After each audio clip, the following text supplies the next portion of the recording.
ఓం నమ శివాయ. హర మహాదేవ శంభో శంకర. అందరికీ నమస్తే అండి. అందరూ కూడా భగవాన్ అనుగ్రహంతో అందరము బాగుండాలి మనసారా భగవాన్ ప్రార్థిస్తూ ఉన్నాను. ఈ రోజున శ్రీ శివ మహాపురాణంలోని వాయవీయ సంహితలోని ఉత్తర భాగం నుంచి అయితే మనము విందాము. శ్రీకృష్ణుడు ఉపమన్యువు ద్వారా మంత్రోపదేశం తీసుకుని శివుని కొరకు తపస్సు చేసి పుత్రుని పొందుట అదైతే మనము విందాము. వాయుదేవుడు ఉపమన్యుని కథను వివరించాడు. శ్రీకృష్ణుని ఆయన కలవబో ఘటనను కూడా వివరించాడు. ఇక వాయుదేవుని పురాణ ప్రవచన కళోపాసనలో కళా విజ్ఞానతో శ్రీకృష్ణుని కథ, ఆ లీలా మానుష విగ్రహాన్ని శ్వేతవరాహ కల్పము నాటి నుండి స్వచ్ఛమైన ధవళవర్ణంతో శ్వేత వస్త్రాలతో మెరిసిపోతూ లోకాలలో భక్తికే కాక అందానికి ఆనందానికి కూడా నిర్వచనాన్ని తెలిపిన సకల జన మనోహరుడు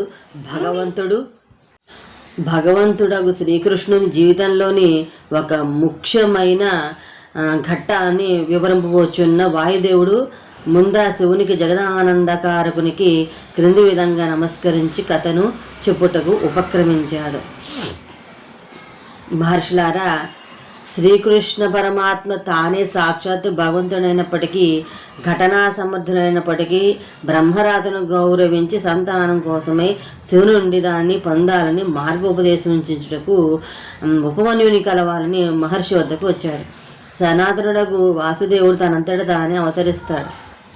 అయినప్పటికీ లోక సంగ్రహార్థం మానవ శరీరమును నిందించుచున్నాడా అన్నట్లు తన శరీరమును శుద్ధి గావించుకుని తనకు శివమార్గ నిర్దేశమును గావించి ఉపమన్యుని ఆశ్రమానికి వెళ్ళాడు. అక్కడ చాలామంది మునీంద్రులు ఆ మహాత్ముని దర్శించుకుంటూ ఉన్నారు.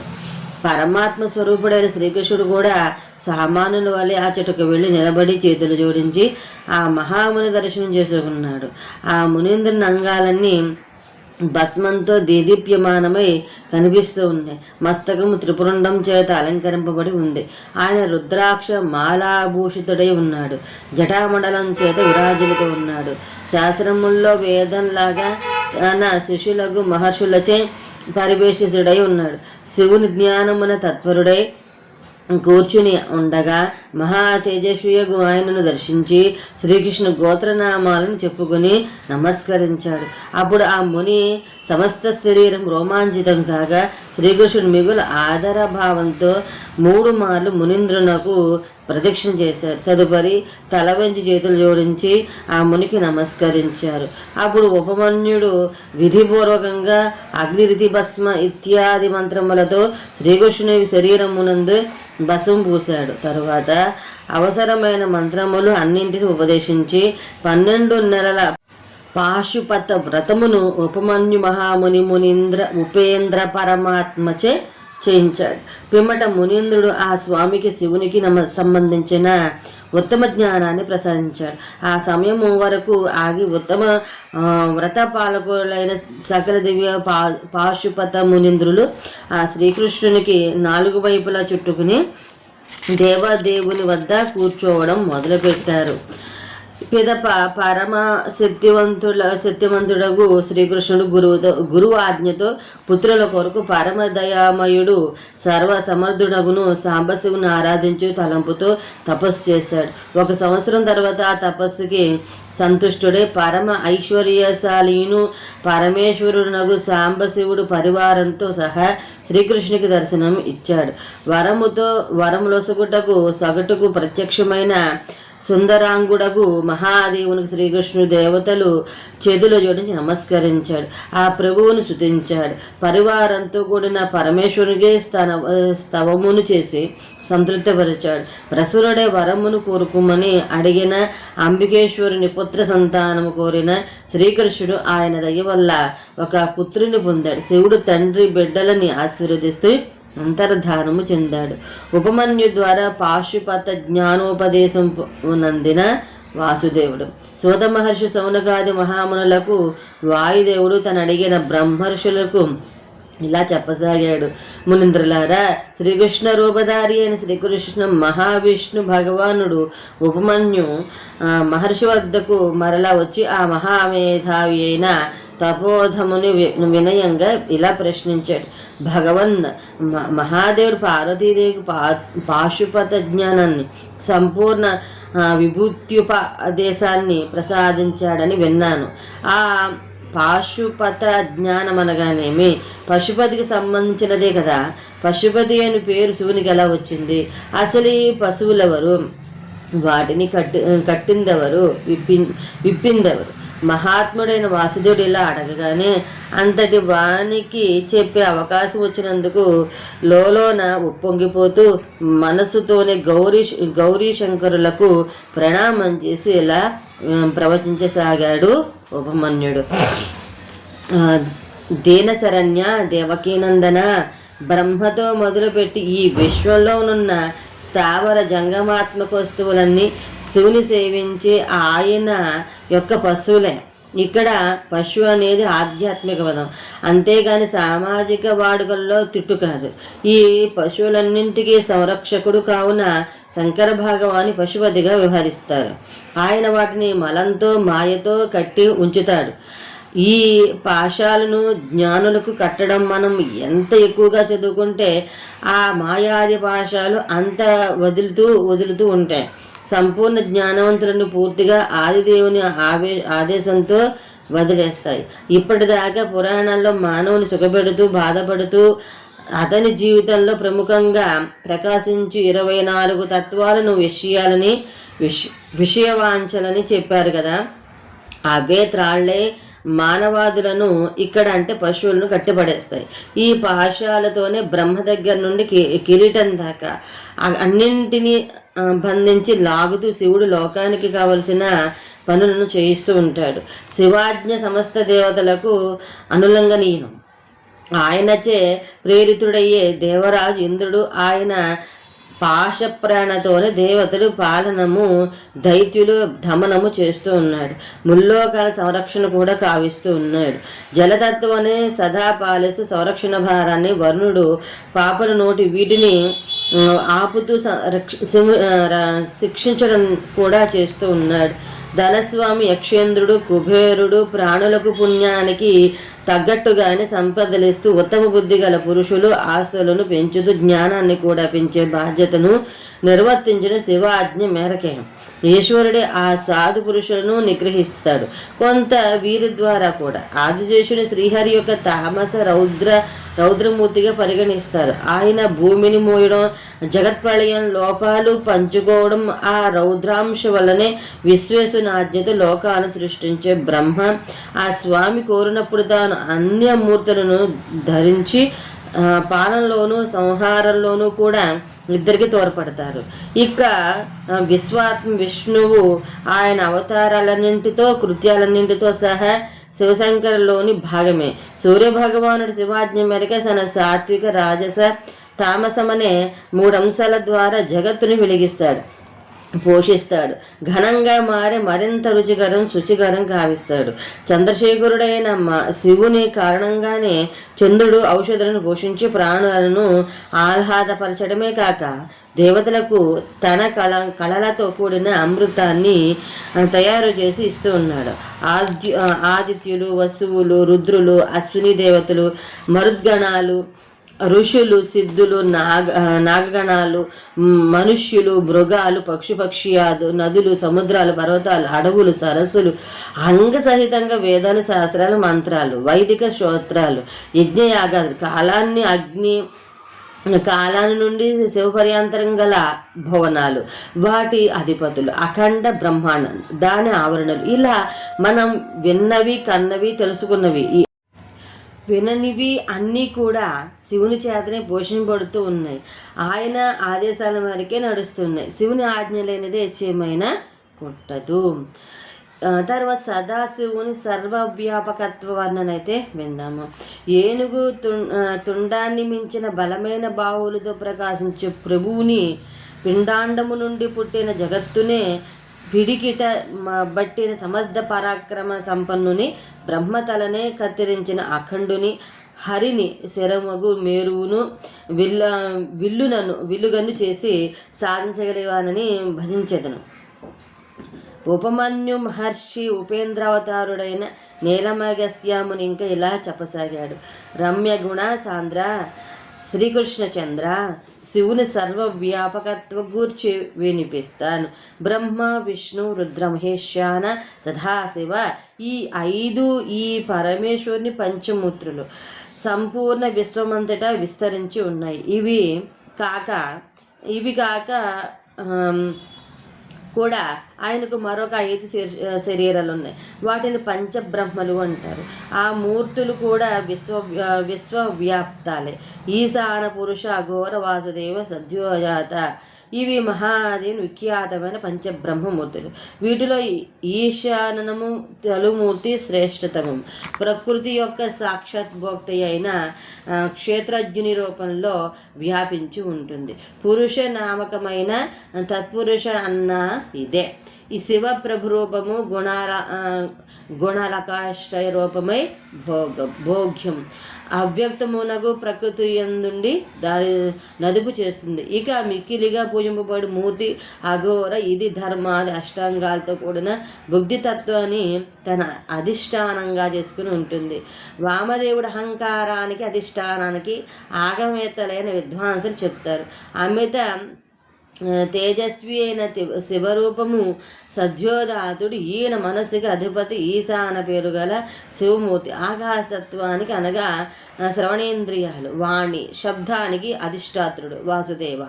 మహాదేవుని ఈ 5 గురుమూర్తులు కళ్యాణకారకులు. మన శ్రేయస్సు కోసమే వారు విశ్వమంతటా తిరుగుతూ ఉంటారు. వీరిని ఎల్లవెల్లా పూజించాలి. ఇక శివుని అష్టమూర్తులను చూద్దాం. పరంధామ, శర్వ, భవ, రుద్ర, ఉగ్ర, భీమ, పశుపతి, ఈశాన, మహాదేవ. ఈ 8 శివుని యొక్క విశ్వవిఖ్యాతి నందిన రూపాలు.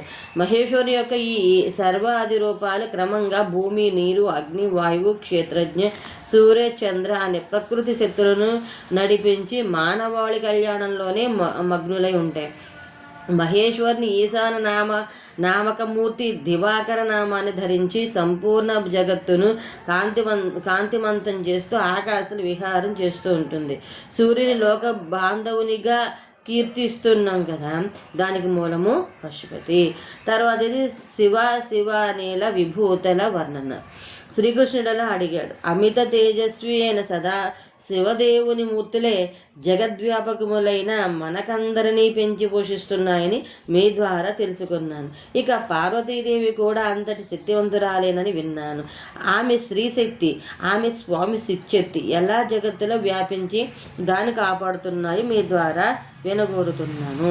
ఉపమన్యువు చెప్పసాగాడు. పరంధామ, దేవకీనందన, నీకు వారి శ్రీ సంపన్న ఐశ్వర్య శక్తిని, వారి యథార్థ స్వరూపాన్ని చెప్తాను. ఎందుకంటే నీ అంతటి మహాజ్ఞానికి చెప్పగలడమే ఒక అదృష్టంగా భావిస్తాను. కాబట్టి ఇదెంత గొప్ప విషయం ఏమంటే దీనిని విస్తారపూర్వకంగా ఆ విశ్వేశ్వరుడు వివరించలేడనేమో. అందుచేత సంక్షిప్తంగానే విన్నవిస్తాను. మహాదేవి పార్వతీయ శక్తి స్వరూపిణి, శివుడే శక్తివంతుడు. వారి విభూతి రేఖ మంత్రరూపంగానే ఈ జగత్తు నిలిచి ఉంది. నీవిక్కడ జడమని చేతమనని ఏమీ లేవు. వాటిని శక్తి ప్రసారాన్ని బట్టి అలా పిలుస్తున్నా. శివశక్తి సోకనప్పుడు మనిషి జడమే. అందుకే ఆ వస్తువులను క్రమంగా శాస్త్ర పరిభాషలో శుద్ధ అశుద్ధములని అపరమని అంటారు. జడత్వము బంధనం. శివశక్తి సోకగాని జడత్వం పోయి వస్తువులు ప్రాణులు ముందు శుద్ధ వస్తువుల్లాగాను, కొన్నింటికి ఇతర శక్తులు చేరితే అవి ముందు పరాలై తరువాత అపరాలైపోతాయి. శివుల వశంలోనే విశ్వం ఉంటుంది. దానికి వారే శాసకులు. అందుకే అమ్మవారిని ఈశ్వరమయమని, అయ్యవారిని విశ్వేశ్వరమయమని శాస్త్రం. ఇక వారిద్దరూ వేరు కాదు, ఒకే చైతన్య స్వరూపం. మాట వలె, దాని అర్థం వలె, చంద్రుని వలె ఆయన చంద్రికల వలె పరమశివుడు నిరంతరము దేహధారి అయిన ఆ పరాశక్తి ద్వారా భోగమోక్షాలను మనకు ప్రసాదించగలుగుతున్నాడు. అద్వితీయమగు చిన్న ఆదిపరాశక్తికి అన్ని శక్తులు శివుని ఆశ్రయించి ఉండడం వలనే వస్తూ ఉన్నాయని, కాబట్టి ఆమె ఆయన సహధర్మచారిణి అని జ్ఞాని చెప్తారు. ఆ దేవియే శివుని ఇచ్ఛతో విభజించబడిన నానావిధ విశ్వరచనా భాగాలు సృష్టిస్తుంది. ఆ శక్తియే మూల ప్రకృతి, మాయ, త్రిగుణ అని 3 విధాలుగా కొనియాడబడుతుంది. ఈ జగత్తును విస్తరింపజేసేది కూడా శివాజ్ఞ మేరకు ఆ తల్లే. శివుని ఇచ్ఛతో పరాశక్తి శివతత్వంతో ఏకత్వాన్ని సృష్టియాదిలోనే పొందుతుంది. నువ్వుల నుండి నూనెలాగా అప్పటి నుండి ప్రతి కల్పాదిలోని సృష్టి ప్రారుద్భావం జరిగింది. తర్వాత శక్తివంతుడైన శివుని శక్తితో పార్వతీ యందు కూడా క్రియాశక్తి ఉద్భవించింది. ఆది కాలంలో మొదట నాదం ఉత్పన్నమైంది. దాని నుండి బిందువు వెలువడింది. బిందువు నుండి సదాశివుడు, ఆ తత్వం నుండి మహేశ్వరుడు ప్రారంభించారు. ఆ స్వామి నుండి శుద్ధ విద్య పుట్టింది. ఆమెయే వాణి, అంటే మాటకి ఈశ్వరి అయింది. ఇలా త్రిశూలధారి అయిన పరమాత్మ నుండే వాగేశ్వరియను పేరుగల శక్తి ఉద్భవించింది. అది వర్ణాల అంటే అక్షరాల రూపంలో విస్తృతిని పొందింది. మాతృకయ్య అని పిలువబడింది. తదనంతరం అనంతుని కలయికతో మాయా కాలాన్ని, నియతిని, కళను, విద్యను సృష్టించింది. కళ నుండి రాహు పురుషుడు పుట్టారు. మాయ చేతని త్రిగుణాత్మక అవ్యక్త ప్రకృతి పుట్టగా దాని నుండి ఆ గుణాలు వేరువేరుగా పుట్టాయి. అవే సత్వరజస్తమో గుణాలు చిటుకులోనే వ్యాపించి ప్రపంచమంతటిని ఎక్కడా శూన్యత లేకుండా కమ్మిస్తున్నాయి. ఈ సత్వరజస్తమో గణాలు వీటి నుండే త్రిమూర్తులకు ఆకారాలు, వారి ఆహ్లాదిని శక్తులై అనంతరకాలంలో సరస్వతి, లక్ష్మి, పార్వతీదేవి మణులుగా కనబడుతున్న బ్రహ్మణి, వైష్ణవి, రౌద్రి అని 3 ప్రకృతులు జనించాయి. ఇంకా క్రమంగా ఇంద్రాణి, ఐంద్రి, స్వాహ, ప్రభ, నైరుతి ఇది శక్తి పేరు. దిక్కుని నైరుతి అని వ్రాయాలి. వాయువి, బుద్ధి, వారుని మొదలగు శక్తులు ఉదయించి ఆయా శంకరావతారాలైన పురుషులను చేరి వారిని ప్రోత్సహించి వారిచే ఈ జగత్తు నడిపిస్తూ ఉన్నాయి. శ్రీకృష్ణ, ఈ మాయయే శాంకరి. ఆమెను కూడా సృష్టించి తర్వాత ఆమెకే తోడ్పడి జగత్ ప్రారంభాన్ని చేసినది శంకరుడు, అనగా శంకర భగవానుడు, ఈశ్వరుడు. శివుడు స్వయంభూమనువు రూపంలో శంభుడు అవతరిస్తే శివప్రియ అయిన ఉమా శతరూప అవుతుంది. సాక్షాత్ మహాదేవుడు దక్షుడైతే పరమేశ్వరి పార్వతీ ప్రసూతిగా వస్తుంది. భగవంతుడు శివుడు రుచి కాగా భవాని ఆకుతీయని విద్వాంసులు వక్కాణిస్తారు. మహాదేవుడు భృగుడు కాగా పార్వతమ్మ ఖ్యాతి అవుతుంది. భగవంతుడికి రుద్రుడు మరీచిగాగా భగవతి సంభూతి అవుతుంది. శివుడు గంగాధరుడు అంగిరా మహర్షిగా వస్తే ఉమ స్మృతిగా అనుసరిస్తుంది. చంద్రమౌళి పులుస్యుడైతే చంద్రవదనదేవి ప్రీతి కాగలదు. యజ్ఞ విధ్వంసియగు శివుడు క్రతువైనచో ఆయన ప్రియురాలు పార్వతి సన్నతి అగుణం. శివుడు అత్రి, ఉమ అనసూయ. కాళహంత శివుడు కశ్యపుడైతే పరమేశ్వరి, ఉమ దేవమాత అదితి. కామనాశకుడైన శివుడు వశిష్ఠుడు అయితే పార్వతీదేవి అరుంధతి. ఇలా సమస్త పురుషులు భగవంతుడకు శంకరుడే సకల స్త్రీ స్వరూపం మహేశ్వరి శంకరి. కనుక స్త్రీ పురుషులంతా వారి విభూతులే. ఈశ్వరుడు ఇంద్రియ భోగాను, మహేశ్వరి సుఖభోగాను నుండి ఉన్నారు. వినబడినంతయు ఉమాస్వరూపమే, వినువాడు మహేశుడు. ప్రశ్నింపదగినది ప్రశ్న, దానితో పాటు జవాబుగా వచ్చు సమస్త వస్తు సముదాయ రూపమును శంకర వల్లభయగు పార్వతీదేవి స్వయంగా ధరిస్తే అడిగే పురుషుడు ఆ బాల చంద్రశేఖరుడు. విశ్వాత్మ శివరూపుడు అవుతాడు. భవవల్లభోయగు ఉమాదేవియే చూడదగిన వస్తువుల రూపాన్ని ధరిస్తుంది. ద్రష్టయగు పురుషుని రూపంలో శశికంఠమౌళి సమస్తాన్ని చూసుకుంటాడు. విశాలాక్షి సంపూర్ణ రసరాశి, ఆ రసము ఆస్వాదించువాడు మంగళమయుడైన విశ్వేశ్వరుడు. సామర్థ్యశీలకు భగవంతుడు పినాకి. సంపూర్ణ ప్రాణముల ప్రాణం కాగా సమస్త ప్రాణులు స్థితి జల రూపమైన మాత పార్వతి. త్రిపురాంతకుడైన పశుపతికి ప్రాణవల్లభుడియగు పార్వతీదేవి క్షేత్ర స్వరూపమును ధరించగా కాలమునకే కాలుడగు భగవంతుడు మహాకాలుడు క్షేత్రయజ్ఞ రూపమును స్థిరపడతాడు. శూలమును ధరించిన మహాదేవుడు పగలు, మహాదేవి రాత్రి. ఆయన ఆకాశము, ఆమె పృథ్వీ. దయాసముద్రుడు మహేశ్వరుడు సముద్రము. గిరిరాజగని శివాదేవి దానికి తటవర్తియగు భూమి. ఈ విధంగా ప్రకృతిలో కూడా ప్రతి అంశము శివాంశయే. శివ అంశ శివ అంశ, శివ అంశ శివ అంశ. అన్నింటికీ అతీతులు, పరమ పవిత్రులు, పుణ్యమయులు, మంగళ స్వరూపులైన ఆ శివ పార్వతులు తేజస్సుతో ఆయా వస్తువులన్నీ విస్తారం పొందినాయని మహాత్ములు బోధించారు. వెలుగుచున్న దీపము ఇంతకంతకి వెలుగు కలగజేయునట్లు శివ పార్వతులు తేజస్సు సమస్త జగతంతా వ్యాపించి అంతకీ వెలుగును ప్రసాదిస్తోంది. సకల రూపములు శివులే.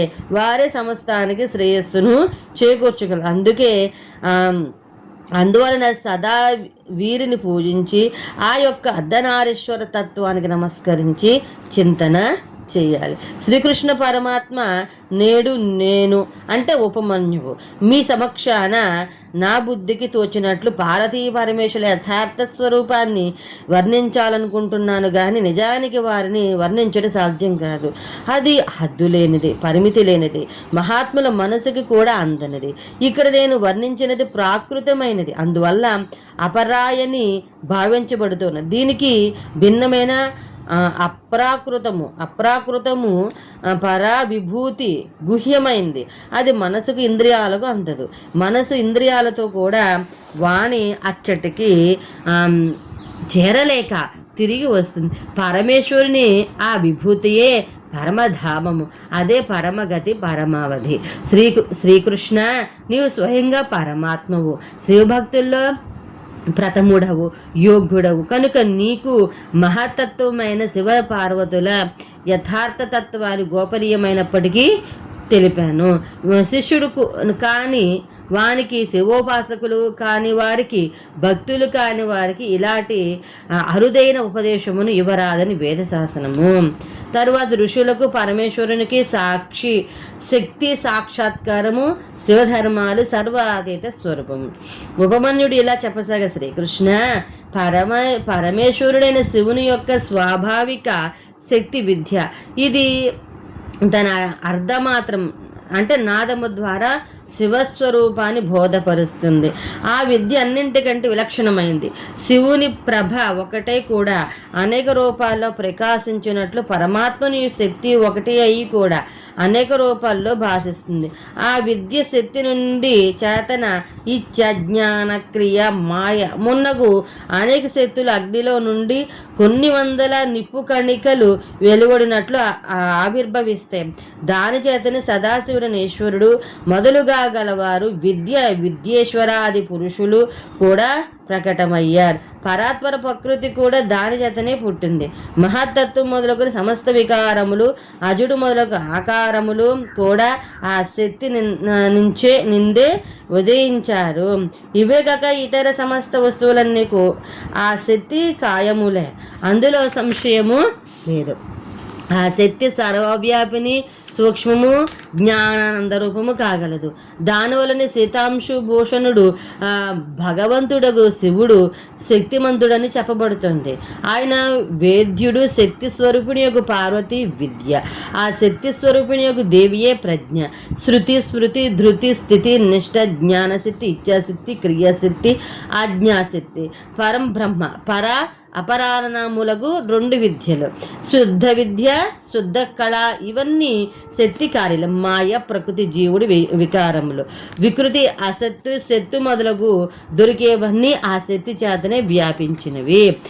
యదు అంశకులాంబుధి చంద్ర ఒకప్పుడు సంసారబంధం నుండి ముక్తిని గోరు బ్రహ్మవాదులు కొందరు మునులు మనసులలో వారిని తరింపజేసే సంశయాలు కలిగినాయి.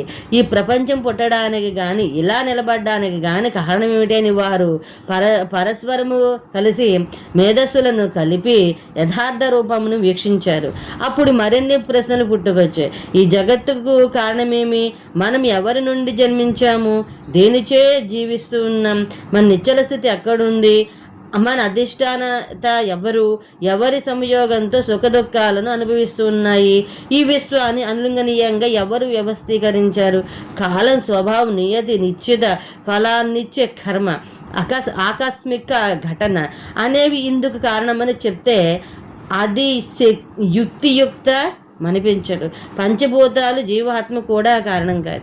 తనకంటే గొప్పదిగా లేనిది, తనకంటే సూక్ష్మం కూడా లేనిది, ఒంటరిగా నిశ్చల భావంతో నిత్యం వెలిగేది ఏదో మహాశక్తి ఉండాలి. ఆ బ్రహ్మవాదులు చాలా కాలం పాటు ధ్యాన యోగంలో స్థితిలో పరమేశ్వర స్వరూపమైన అచింత్యురాలైన శక్తి సాక్షారింప చేసుకున్నాడు. ఆ దేవి స్వరూపము తన గుణములచే అనేక సత్వరజస్తమో గుణాలచే ఆవరింపబడి ఉన్నది. కానీ వీటికి అతీతమై కూడా ఏదో కళతోనున్నది. శ్రీకృష్ణ వారికి గోచరించిన ఆ శక్తి పరమేశ్వరుడే. అది సమస్త పాశాల నుండి ముక్తిని కలిగిస్తుంది. దేవి రూపంలో ఉన్న ఆ దేవుడే బంధములను ఛేదించి మరింత ధ్యానంలోకి జారిపోయిన ఋషులకు దివ్య దృష్టిని ప్రసాదించాడు. అప్పుడు వారికి సర్వకారణాకారుడు శక్తివంతుడగు మహాదేవుడు తన సంపూర్ణ స్వరూపంతో దర్శనమిచ్చాడు. ఆ శివుడే కాలం నుండి జీవాత్మ దాకా పూర్వం చెప్పిన సమస్త కారణాలను, సంపూర్ణ విశ్వాన్ని తన శక్తి ద్వారానే శాసిస్తాడని వారికి బోధపడింది. ఆ పరమాత్మ అప్రమేయుడు. తదనంతరము పరమాత్మ యొక్క ప్రసాదయోగము, పరమయోగము, సుదృఢ భక్తి యోగముల ద్వారా ఆ మునులు పరమగతిని పొందారు. పరమేశ్వరుని కరుణ వల్లనే శివభక్తి కూడా ఏర్పడుతుంది. ఆయన భక్తులకు భోగమోక్షాలు రెండింటిని ఇస్తాడు. పండితులు పామరులు కూడా తొందరపడి దైవాన్ని తిట్టుకునేది ఇక్కడే. పరమేశ్వరుడు కూడా భక్తుని పాపాలను పరిగణలోనికి తీసుకోకుండా భోగమోక్షాలను ఇచ్చేయడు. వాటిని పరిశీలించి అవి నశించే కర్మలను భక్తుని చేతనే చేయించి ఇచ్చేస్తాడు. కొందరు పాపాత్ముల విషయంలో పార్వతీపతి ఎంత కష్టపడ్డా వారికి ఏమీ చేయలేడు. మరుజన్మలు అన్నీ ఇవ్వగలడు. ఈ ధర్మము సూక్ష్మము తెలియక చాలామంది తొందరపడి దైవదోషణ చేస్తారు. భోగమోక్షాల కన్నా గొప్పదైన పరమదశ స్థాయిని ప్రసాదించేది కూడా పరమేశ్వరుడే. దీనికి భక్తుడు కూడా కొన్ని జన్మల ప్రణాళికను వేసుకుంటారు. భక్తుడు అనేక జన్మల శివధర్మాన్ని పాటిస్తూ శ్రౌత స్మార్త కర్మలను అనుష్ఠిస్తూ సిద్ధుడు కావాలి. విరక్తుడే జ్ఞాన సంపన్నుడైన వాని పట్ల పరమేశ్వరుడు ప్రసన్నుడైతే సదరు పశువు అంటే జీవుడు యందు బుద్ధిపూర్వకంగా శక్తి మేరకు నిస్వార్థ భక్తి ఉదయిస్తుంది. ఇక అక్కడి నుండి ఈ క్రింది దశలు దాటుకుంటూ పోతాడు. భగవంతుడైన శివుడు తన స్వామి అని అనుభవానికి తెచ్చుకోవడం ఒక దశ. తనస్యాపూర్వకంగా అనేక విధాలైన శైవ ధర్మాలను ఆచరించడంలో సంలగ్నత. తరువాతి దశ 5 ధర్మాలు మాటికి పాటిస్తూ ఉండడం వల్ల ఆయన హృదయంలో పరాశక్తి ప్రారుద్భవిస్తుంది. ఇది ఇంకో దశ. పరాభక్తితో పరమేశ్వరుని ప్రసాదం ఉపలబ్ధమవుతుంది. ఆ పరమ ప్రసాదంతో సకల పాపాల నుండి ముక్తి కలుగుతుంది. ఇవి తరువాతి దశ. చివరి దశలో పాపాల నుండి విడుదల దొరికాక పరమానంద ప్రాప్తి కలుగుతుంది. ఇది సాధారణంగా 3 జన్మల కార్యక్రమం. ఈ 3వ జన్మ తర్వాత వానికి తప్పక ముక్తి లభిస్తుంది. ఇక యోని యంత్ర పీడను సహించనవసరము ఉండదు. సాంగముగా చేతులు కదుపుతూ అనంగం అంటూ మనసుతోగా చేసేవే భక్తిని అనబడుతుంది. అందులో మరలా మానసిక, శారీరక, వాచిక భేదాలు ఉంటాయి. శివుని రూపాదులను చింతనం చేయడం మానసిక సేవగాగా, జపాదులు వాచిక సేవ, పూజాదులు శారీరక సేవ. ఈ 3 సాధనతో చేయబడే సేవను శివధర్మం అని కూడా చెప్తారు. తపస్సు, కర్మ, జపం, ధ్యానం, జ్ఞానం అని 5 విధాలైన శివధర్మాలను పరమాత్ముడు నాకు అంటే ఉపమన్యు బోధించాడు. లింగ పూజాదులు కర్మలు, చంద్రానయనాది వ్రతాలే తపస్సులు. వాచికం 3 విధాలు. వాచికం, ఉపాంశువు, మానసము. ఈ 3 విధాల్లోనూ బయటికి పెదాలు కదుపుతూ శబ్దం రాకుండా, పెదాలు కూడా కదలకుండా శివమంత్రాలను ఆవృత్తి అంటే అభ్యాసం చేస్తే అదే జపం అవుతుంది. తర్వాతే శివాజ్ఞనోపాసన చేసిన దేవతలకు స్వామి దర్శనం, వ్యాసావతారాల వర్ణన అయితే విందాం. నందకిషోరుడు కాబోయే జగద్గురువు గీతాచార్యునకు శ్రీకృష్ణ భగవానుడు ఒక సామాన్య ముముక్షువులాగా ఉపమన్యునికి నమస్కరించి ఇలా అడిగాడు. వేద సారతత్వం భగవంతుడు శివుడు. ఆయన తనను శరణొచ్చిన భక్తులకు ముక్తిని ప్రసాదించడానికి ఉపదేశించిన శివజ్ఞానం పొందగోరుచున్నాను. ఆ దృష్టితో ప్రభువునకు శివుని పూజ ఎలా చేయబడుతుంది, పూజాదులు యందు ఎవరికి అధికారం ఉంది, జ్ఞాన యోగాదులు ఎలా సిద్ధిస్తాయి, ఉత్తమ వ్రతమును పాటించి మునీశ్వర ఆ అంశములపై నాకు విస్తృత జ్ఞానాన్ని ప్రసాదించండి. ఉపమన్యుడు ఇలా చెప్పసాగాడు. ప్రపంచానికి జ్ఞానాన్ని ప్రసాదించబోతున్న జగద్గురువు నీవు. అలాంటి నీకు చెప్పగలగడం నా అదృష్టం. ఇదొక శివప్రసాదం. భగవంతుడికి శివుడు వేదోక్త జ్ఞానాన్ని సంక్షిప్తంగా చెప్పాడు. దానినే శైవ జ్ఞానము అంటారు. నిందాశుతి లాంటివి లేకుండా విన్న వెంటనే విశ్వాసాన్ని కలిగించే ఆ దివ్య జ్ఞానం గురువు కృపచేత ప్రాప్తిస్తుంది. సునాయాసంగా మోక్షాన్ని ప్రసాదిస్తుంది. నేను కూడా సంక్షిప్తంగానే చెప్పగలను. సంపూర్ణంగా చెప్పడం ఎవరి తరమూ కాదు. పూర్వకాలంలో మహేశ్వరుడుకు శివుడు సృష్టిని చేయగోరి సత్కార్య కారణములతో నియమితుడై స్వయంగానే అవ్యక్తం నుండి వ్యక్త రూపంలోనికి వచ్చాడు. శైవాగమాలలో వర్ణించబడిన జ్ఞానాన్ని ఇక్కడ జ్ఞానశబ్దంగా చెప్తారు. జ్ఞాస్వరూపుడగు విశ్వనాథుడు దేవతల్లో మొట్టమొదటి దేవత వేదపతి అయిన బ్రహ్మను ఉత్పన్నం చేశాడు. బ్రహ్మ పుట్టగానే తన తండ్రి మహాదేవునే చూశాడు. ఆయన కూడా బ్రహ్మ వైపు స్నేహ దృష్టితో చూస్తూ సృష్టి చేయమని ఆజ్ఞాపించాడు. రుద్రదేవుని కృపా దృష్టి తనపై ప్రసరింపగా వచ్చిన సామర్థ్యంతో ఆ విధాత సమస్త ప్రపంచాన్ని సృష్టించాడు. వేరు వర్ణాలని ఆశ్రమాలని నెలకొల్పాడు. యజ్ఞాల కోసం సోమాన్ని సృష్టించాడు. ఆ సోమ నుండి ద్యులోకాన్ని సూర్యమండలం సృష్టించాడు. తర్వాత పృథ్వీ, అగ్ని, సూర్యుడు, ఇంద్రుడు మొన్నగు దేవతలను సృష్టించాడు. యజ్ఞమయుడగు విష్ణువుతో కలిసి ఆ దేవతలంతా రుద్రాధ్యాయాన్ని చదువుతూ రుద్రదేవుని స్తుతింపజేశారు. ఆ మహామాయావతి వారికి దర్శనం ఇవ్వడానికి ముందు ఒక లీలను ప్రకటించడానికి వారందరి జ్ఞానాన్ని హరించి ప్రసన్నముఖుడై వారి ఎదుట నిలబడ్డాడు. అప్పుడు దేవతలు మోహితులై మీరెవరు అని ప్రశ్నించారు.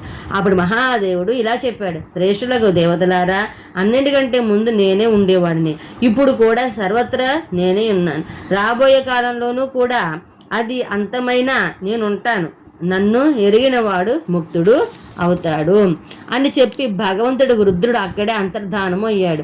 అప్పుడు దేవతలు మరలా అజ్ఞానులై ఆ మహాదేవుడు కనిపించకపోగా సామవేద మంత్రాల ద్వారా ఆ దేవదేవుని స్తుతించారు. అథర్వశేషంలో వర్ణింపబడ్డ పాతుపశాపత్రాన్ని స్వీకరించి ఆ అమరగణాలు సకలాంగాలపై భస్మాన్ని ధరించారు. అది చూసి వాళ్ళని దర్శనం ఇచ్చి అనుగ్రహించడానికి పశుపతి అయిన మహాదేవుడు తన గణాలతో ఉమాసేతుడే వారి వద్దకు వచ్చాడు. ప్రాణాయామం ద్వారా శ్వాసను జయించి నిద్రారహితులను నిష్పాపులు అయిన యోగిజనులు తమ హృదయాలలో ఏ స్వామిని దర్శిస్తారు ఆ మహాస్వామిని ఆ దేవతలు అచ్చట దర్శించారు. ఈశ్వరునిచ్ఛను అనుసరించు పరాశక్తి వామలోచని యగు భవానీదేవిని మహేశ్వరుని వామభాగమందు వెలుగులు విరజిమ్ముచుండగా వారు చూడగలిగారు. ప్రపంచాన్ని ప్రతిదించి శివుడు పరమ పదమును పొందిన వారిని నిత్య శుద్ధులకు గణేశ్వరులను కూడా చూశారు. మిగుల ఆదరములతో ఆ స్వామిని ఇలా అడిగారు. భగవన్, ఈ భూతలంలో గాని మాతలంలో కానీ మేము ఎలా పూజించాలి? పూజ చేయడానికి ఎవరికి అధికారం ఉంది? దీనిని మాకు ఉన్నట్లుగా దయతో చెప్పండి. అలాగే మీ స్వస్వరూప ధర్మాన్ని కృపతో మాకు అనుగ్రహించండి.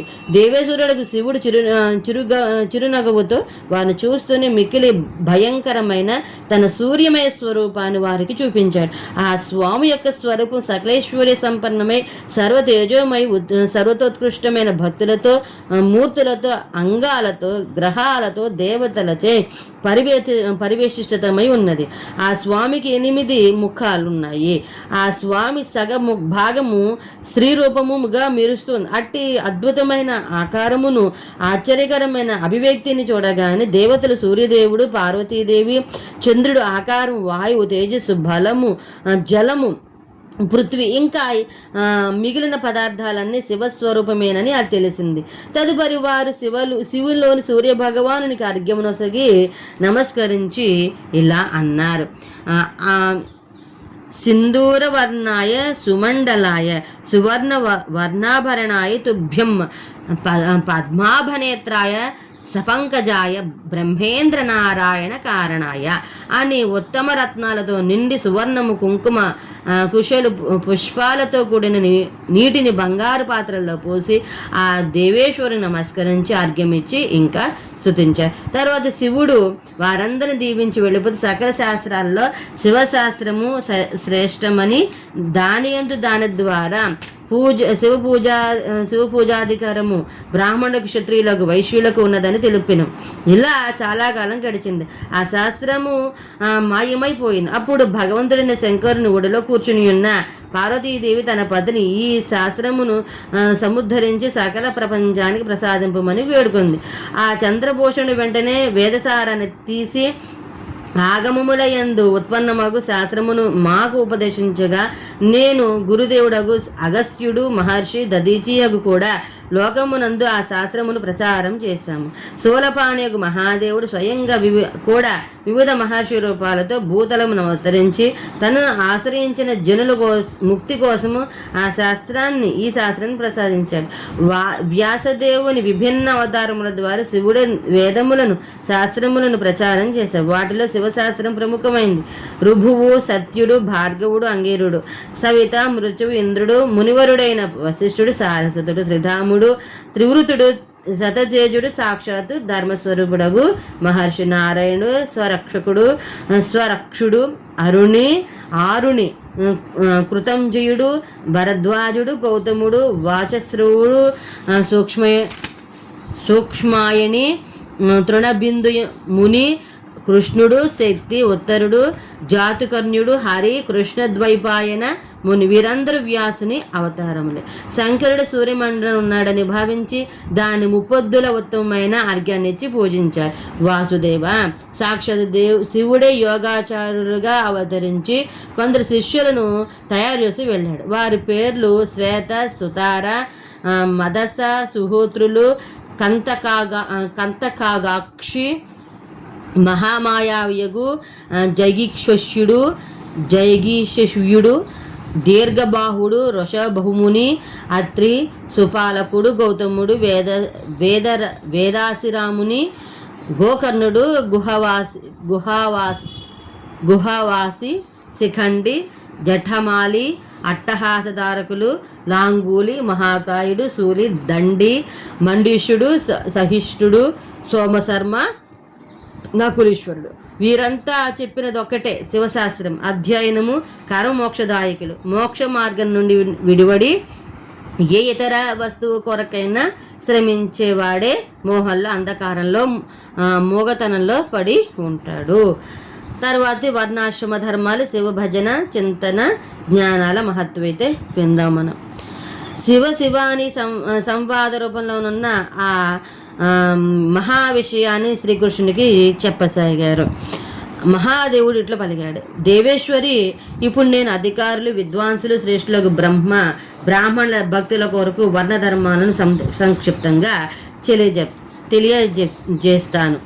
3 పూట్ల స్నానం, అగ్నిహోత్రము, విధి విధానంగా శివలింగాన్ని పూజించడం, దానము, నా యందు ప్రేమ, సదా సర్వత్ర దయ, సత్య భాషణము, సంతోషము, అస్థికత్వం, ఎవరిని హింసించకుండా ఉండడం, సిగ్గు, శ్రద్ధ, అధ్యయనం, మౌనం, నిరంతర అధ్యాపనం, వ్యాఖ్యానం, బ్రహ్మచర్యం అంటే పెళ్లి చేసుకోకపోవడం మాత్రమే కాదు, ఉపదేశ శ్రవణాలు, తపస్సు, క్షామ, శౌచనము, శిరోధారణము, యజ్ఞోపవేత ధారణ, నిషిద్ధ వస్తువులను పరిత్యజించడ, రుద్రాక్షమాలను ధరించడం, ప్రతి పర్వదినమందు విశేషంగా చతుర్దశి నాడు నన్ను పూజించడం, బ్రహ్మ కూర్చక పానము, ఇవి ప్రతి నెల బ్రహ్మ కూర్చడంతో విధి విధానంగా నాకు స్నానం చేయించి విశేషంగా నన్ను పూజించడం, మద్యగంధమును విసర్జించడం, ప్రతిదీ నాకు నివేదించి చండేశ్వర భాగమున నైవేద్యంగా వదలడం, ఇవి అన్ని వర్ణాల వారికి సమానము.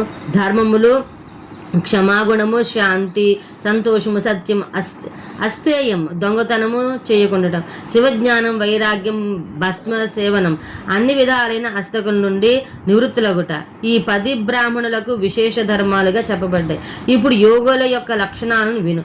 పగలు భిక్షానమునే భుజించడం వారి విశేష ధర్మం, వానప్రస్థ ఆశ్రయము వారి ఆశ్రయము, వీరంతా చదువు చెప్పుట, యజ్ఞం చేయించుట, దానం స్వీకరించుట అనే విధులను పాటించాలి.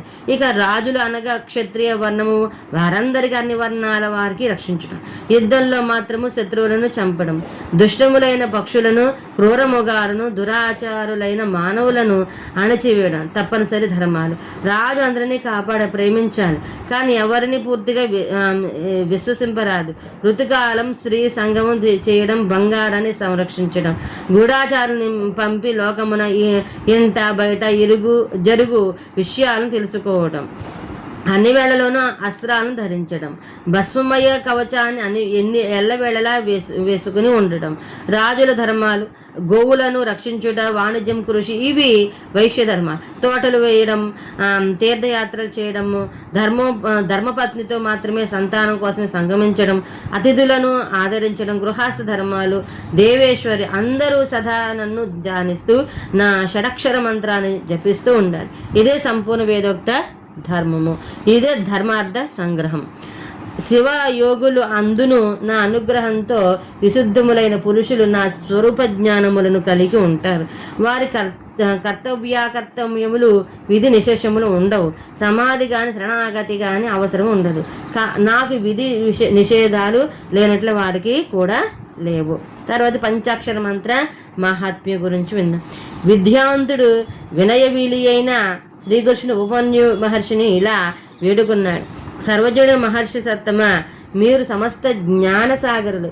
మీ అమృత వాక్యుల ద్వారా నేను పంచాక్షర మంత్ర మహాత్మ్యమును తత్వత వినగోరుచున్నాను. తన అదృష్టానికి తానే పొంగిపోతూ ఉపమన్యులా పలికాడు. పరంధామ, పంచాక్షర మంత్ర ముఖపతనాన్ని పూర్తిగా వివరించడానికి ఒక జీవితకాలం చాలదు. కాబట్టి దీని మహిమను సంక్షిప్తంగా విన్నవిస్తాను. వేదాలు, శైవాగములు రెంటియందు ఈ షడక్షర అనగా ప్రణవ సహిత పంచాక్షర మంత్రమును శివభద్రందరికి సకల అర్థ సిద్ధులను సమకూరుస్తుందని చెప్పబడింది. ఈ మంత్రంలో అక్షరాలు ఆరే గాని ఇవి మహత్తరమైన అర్థంతో సంపన్నమైనవి. ఈ మంత్రం వేదములు, సారతత్వము, మోక్షప్రదాయకము, శివుని ఆజ్ఞతో సిద్ధింపబడినది, సందేహరహితము. ఇది శివస్వరూప వాక్యము. నానా విధములైన సిద్ధులతో కూడింది. దివ్యము, ప్రజల మనస్సును ప్రసన్నమొనరించేవి, పరిశుద్ధం చేసేవి, సునిశ్చితమైన అర్థం కలది, నిశ్చితంగా మనోరథమును పూర్తి చేయనది. పరమేశ్వరుని గంభీర వచనము ఈ మంత్రాన్ని సుఖంగా ఉచ్చరింపవచ్చును. సర్వజనుడకు సదాశివుడు దేహదారులందరికీ అన్ని కోరికలు తీరడానికి ఓం నమః శివాయ అని ఈ మంత్రాన్ని ప్రతిపాదించారు. ఇది అనాదిగా సకల మంత్ర విద్యలకు బీజం వంటిది. ఇది అనాదిగా ఉన్న మంత్రం. మర్రి విత్తనంలో గొప్ప చెట్టు ఇమిడి ఉన్నట్లు అత్యంత సూక్ష్మమైన ఈ మంత్రంలో గొప్ప అర్థము, తత్వము ఇమిడి ఉన్నాయి. ఓం అను ఈ ఏకాక్షర మంత్రంలో మూడు గుణములకు అతీతుడు, సర్వజ్ఞుడు, సర్వకర్త, ద్యూతిమంతుడు, సర్వవ్యాపి ప్రభువుగు శివుడు ప్రతిష్ఠుడై ఉన్నాడు. ఏకాక్షర బ్రహ్మలకు ఈశానాదులందు నమశివాయ అనే మంత్రంలోనే ఉన్నారు. సూక్ష్మమైన ఈ షడక్షర మంత్రంలో పంచబ్రహ్మ రూపధారి సాక్షాత్ భగవంతుని శివుడు సహజంగానే వాచక భావముతో విరాజమానుడై ఉంటాడు. అప్రమేయుడైన కారణమున ఆదిదేవుడు వ్యాచ్యము కాగా ఈ అనాది మంత్రం ఆయన వాచకముగా భావించబడాలి. శివుడు మరియు మంత్రము యొక్క ఈ వాచక భావం అనాది కాలం నుండి వస్తూనే ఉంది.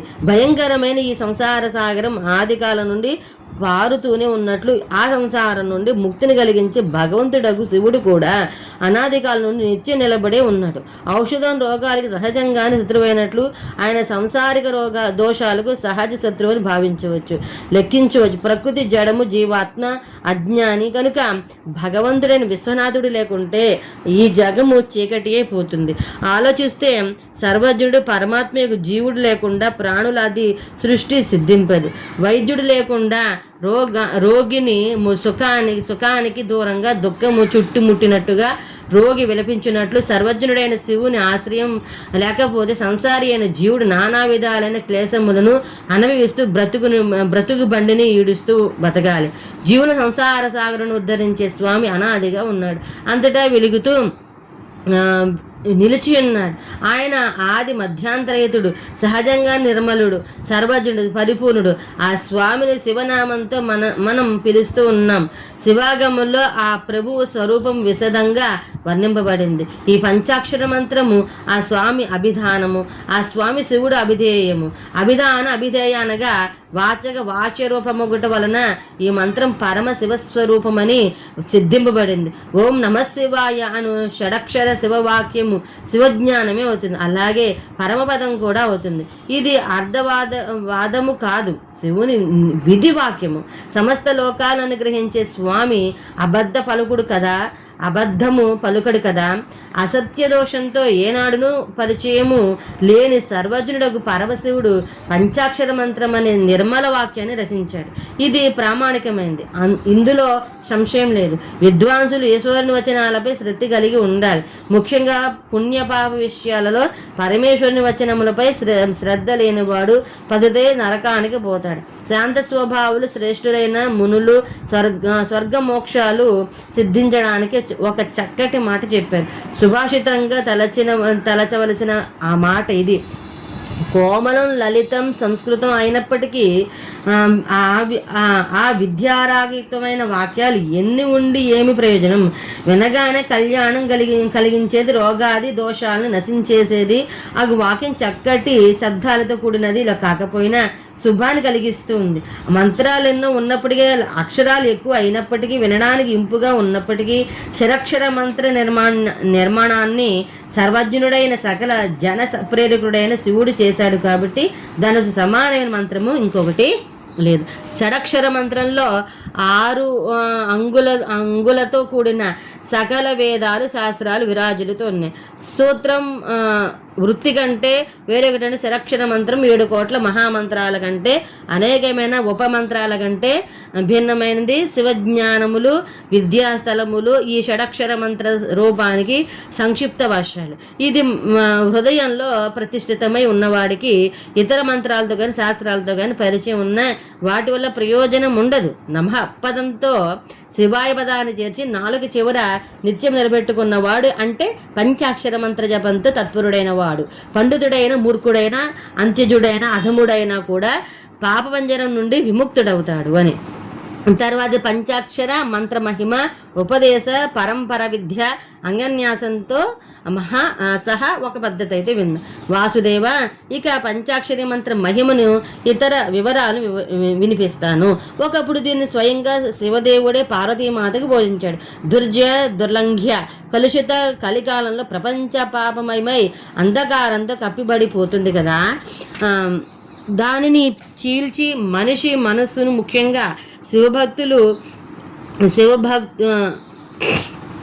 బతుకులను వెలిగించి ముక్తి వైపు నడిపించే సాధన మీది అని అడిగిన పార్వతీమాత తల్లి మనసులోని ఆవేదనను అవగతం చేసుకుని శంకరుల్లో ఉపదేశించారు. గౌరీ, కలికాలంలో మనుషులన పరమ మనోహర పంచాక్షరి విద్యను ఆశ్రయించి భక్తి భావిత చిత్తులైతే సంసార బంధనాల నుండి ముక్తులు కాగలరు. పరమ పాపాత్ములకు కూడా ఈ పంచాక్షరి ఆలోచన నా దయ వల్ల కలుగుతుంది. నీరు గాలి మాత్రమే స్వీకరిస్తూ వ్రతాలు చేస్తూ నా జపాలు చేసిన పాపాత్ములకు నా కరుణ లభించదు, ఈ లోకం ప్రాప్తించదు, నా లోకము ప్రాప్తించదు. ఆ పాపాలన్నీ తీరే వేళకి వారికి నా పంచాక్షరి మంత్రాన్ని జపిస్తూ కూడా ఒక శాస్త్రోక్త పూజ చేయాలని బుద్ధి పుడుతుంది. వెంటనే ఆ ఒకనాటి పతితుడు ఆ పూజను ఒక్కసారి చేసి పావనుడై మంచివాడి జీవిస్తాడు. దేహాంతరంలో మన లోకానికే వస్తాడు. పాపాలు చేస్తూనే తపాలు యజ్ఞాలు వ్రతాలు ఎన్నో చేస్తూ ఉంటారు, కానీ బుద్ధి మారదు. నా పంచాక్షర వ్రతాన్ని సంకల్పించగానే బుద్ధి మారుతుంది, పతితుడు పావనవుతాడు, నా పంచాక్షర వ్రతము చేస్తాడు, చివరిగా ముక్తిని నుండి నా వద్దకే వస్తాడు. సంకల్పాన్ని నేను కలిగించాక పరమదుష్టుడైన వాడు ముందు ఒక గురువు వద్ద ఈ మంత్ర వ్రత దీక్ష నొందుతాడు. వెంటనే ఎవరు చెప్పకుండా క్రోధాన్ని వదిలేస్తాడు. తరువాత మైత్రి కరుణాది గుణాలతో యుక్తుడైన బ్రహ్మచర్యాపారాయణుడై శక్తిభావంతో నా పూజను చేస్తాడు. చివరిగా నాతో సమానుడవుతాడు. నా పంచాక్షర మంత్రంపై నా భక్తులందరికీ అధికారం ఉంది. మంత్రం చేసుకునేవారు నా శ్రేష్టేతర మిత్రులు. పంచాక్షర ప్రభావంతో నరులు, వేదవేత్తలు, మహర్షులు కూడా కాగలరు. సామాన్యుడు మంచివాడు గురువు నుండి దీక్షను స్వీకరించకుండానే నా పంచాక్షర వ్రతాన్ని చేసి నా వద్దకు రాగలడు. దేవి, సృష్టియాదుల బ్రహ్మ 10 మంది మానసపుత్రులను జన్మనిచ్చినప్పుడు వారి సిద్ధిని పెంచడానికి బ్రహ్మ నన్ను ప్రార్థించి శక్తిధరా శంకర, నా పుత్రులకు శక్తులను ప్రసాదించండి అని కోరగా నేను నా ఒక్కొక్క ముఖం నుండి ఒక్కొక్క అక్షరం క్రమంలో 5 అక్షరాలను ఉపదేశించాను. బ్రహ్మ కూడా అప్పటికి పంచముఖుడే కావున ఒక్కొక్క ముఖంతో ఒక్కొక్క అక్షరాన్ని గ్రహించాడు. వాచక భావంతో మహేశ్వరుడైన నన్ను తెలుసుకున్నాడు.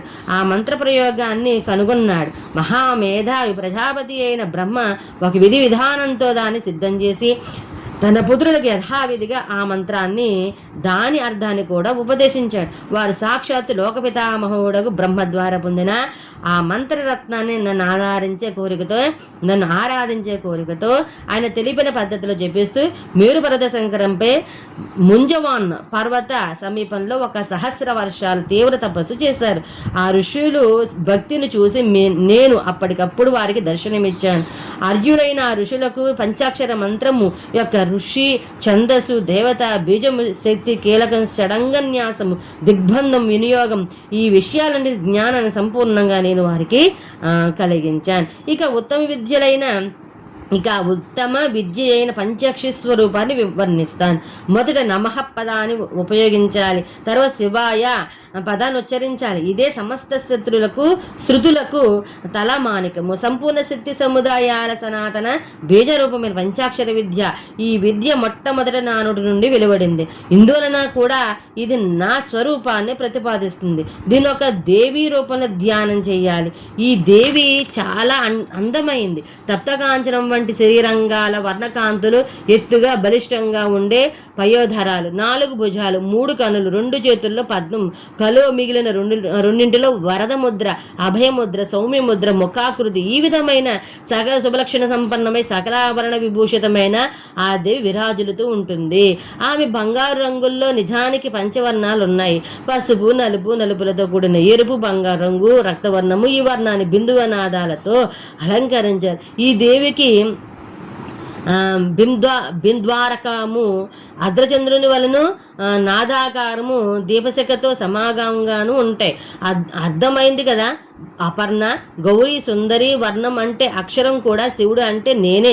ఈ మంత్ర దేవతను. ఈ మంత్రం యొక్క అక్షరాలని బీజరూపాలే. వీటి అందరి 2వ అక్షరాన్ని ఈ మంత్రానికి తొలి బీజంగా గ్రహించాలి. దీర్ఘస్వరంతో కూడా 4వ వర్ణాన్ని కీలకంగాను 5వ వర్ణాన్ని శక్తిగాను పరిగణించాలి. ఈ మంత్రం యొక్క ఋషి వామదేవుడు. ఛందస్సు, శక్తి చెప్పానుగా. మంత్రదేవత నేను. మంత్ర మహావర్ణలో ఇవ్వబడిన వినియోగంలో ఓం బీజం, నమః శక్తి శివాయ ఇది కీలకం అనేది దీని భేదము. దేవి గౌతముడు, అత్రి, విశ్వామిత్రుడు, అంగీరుడు, భరద్వాజుడు వీరు నా అకారాది వర్ణాలకి క్రమంగా ఋషులుగా భావింపబడతారు. గాయత్రి, అనుష్టుప్, త్రిష్టుప్, బృహతి, విరాట్ ఇవి క్రమంగా 5 అక్షరాల ఛందస్సులు. ఇంద్రుడు, రుద్రుడు, విష్ణు, బ్రహ్మ, స్కందుడు వీరు క్రమంగా ఆ అక్షరాలకి దేవతలు. తూర్పు మొదలగు 4 దిశలు ఆకాశం పెంచబడిన పంచముఖాలు ఈ కణానాది అక్షరాలకి క్రమంగా స్థానాలు అవుతాయి. పంచాక్షర మంత్రం యొక్క మొదట 2వ 4వ నాదాల స్వరూపం ఉదాత్తం, 3వది అనుదాత్తం, 5వది స్వరితం. దీని యొక్క మూల విద్య శివుడు. శైవం సూత్రంగా పంచాక్షరమ్మ అని తెలుసుకోవాలి. శివ సంబంధమైన బీజము ప్రణము. ఇది నా విశాల హృదయం కాగలదు. నకారం శిరస్సు, మా శిఖ, సి కవచం, వా కన్నుల, యాకారం అస్త్రం. అంతంలో క్రమంగా నమః స్వాహ, వషట్ హుమ్, ఔషట్ ఫట్ అనే మాటలను జోడిస్తే సంపూర్ణంగా న్యాసం అవుతుంది. శివుని ఉద్దేశాన్ని ఇలా అవగతం చేసుకోవాలి.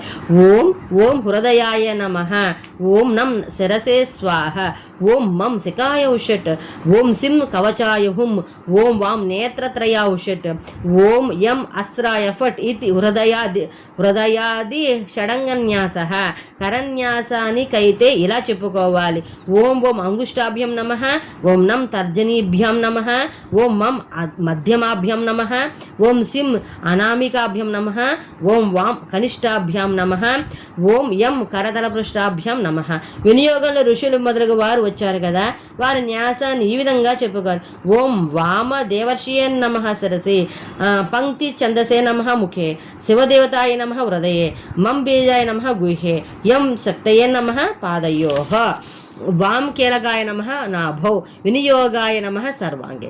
దేవి నీ మంత్రము శివాయ నమః శివాయై. ఈ మూల మంత్రాన్ని కూడా నా మంత్రంతో కలిసి మనస్సు, వాక్కు, శరీరము అను భేదంతో సాధకుడు ఇరువురిని పూజించి జపించి హోమాదులు చేయగలిగితే ఇతోధిక ఫలము అద్భుతాయి.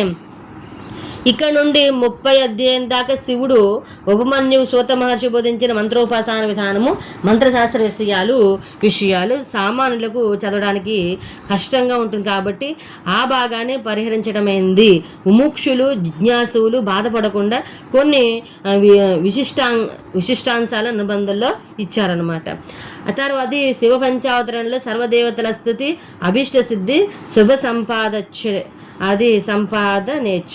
అయితే మనం ఈ పద్యం చాలా ఉపయోగమైంది. ఈ శ్లోకాలన్నింటినీ పట్టి ఏదో ఒక దేవుడి బొమ్మను చూస్తూ ఆ శ్లోకం వీలైనప్పుడు చదువుకుంటుంటే ఆ దేవతతో పాటు శివుడు కూడా కరుణిస్తాడు అని చెప్తున్నారు. ఉపమన్యు మహర్షి ఇలా చెప్పసాగాడు. శ్రీకృష్ణచంద్ర యోగీశ్వరేశ్వరుడైన నీకు యోగేశ్వర అను పేరగల పుణ్య కర్మను సంపూర్ణంగా సిద్ధించి పెట్టే ఈ శ్లోకాల సంపుటిని బోధించగలడం నా అదృష్టము. జయ జయ జగదేకనాథ శంభో, ప్రకృతి మనోహరి నిత్య చిస్వభావ, అతి గత కలుష ప్రపంచ వాచ, మభి మనసా పదవి బతీత తత్వం.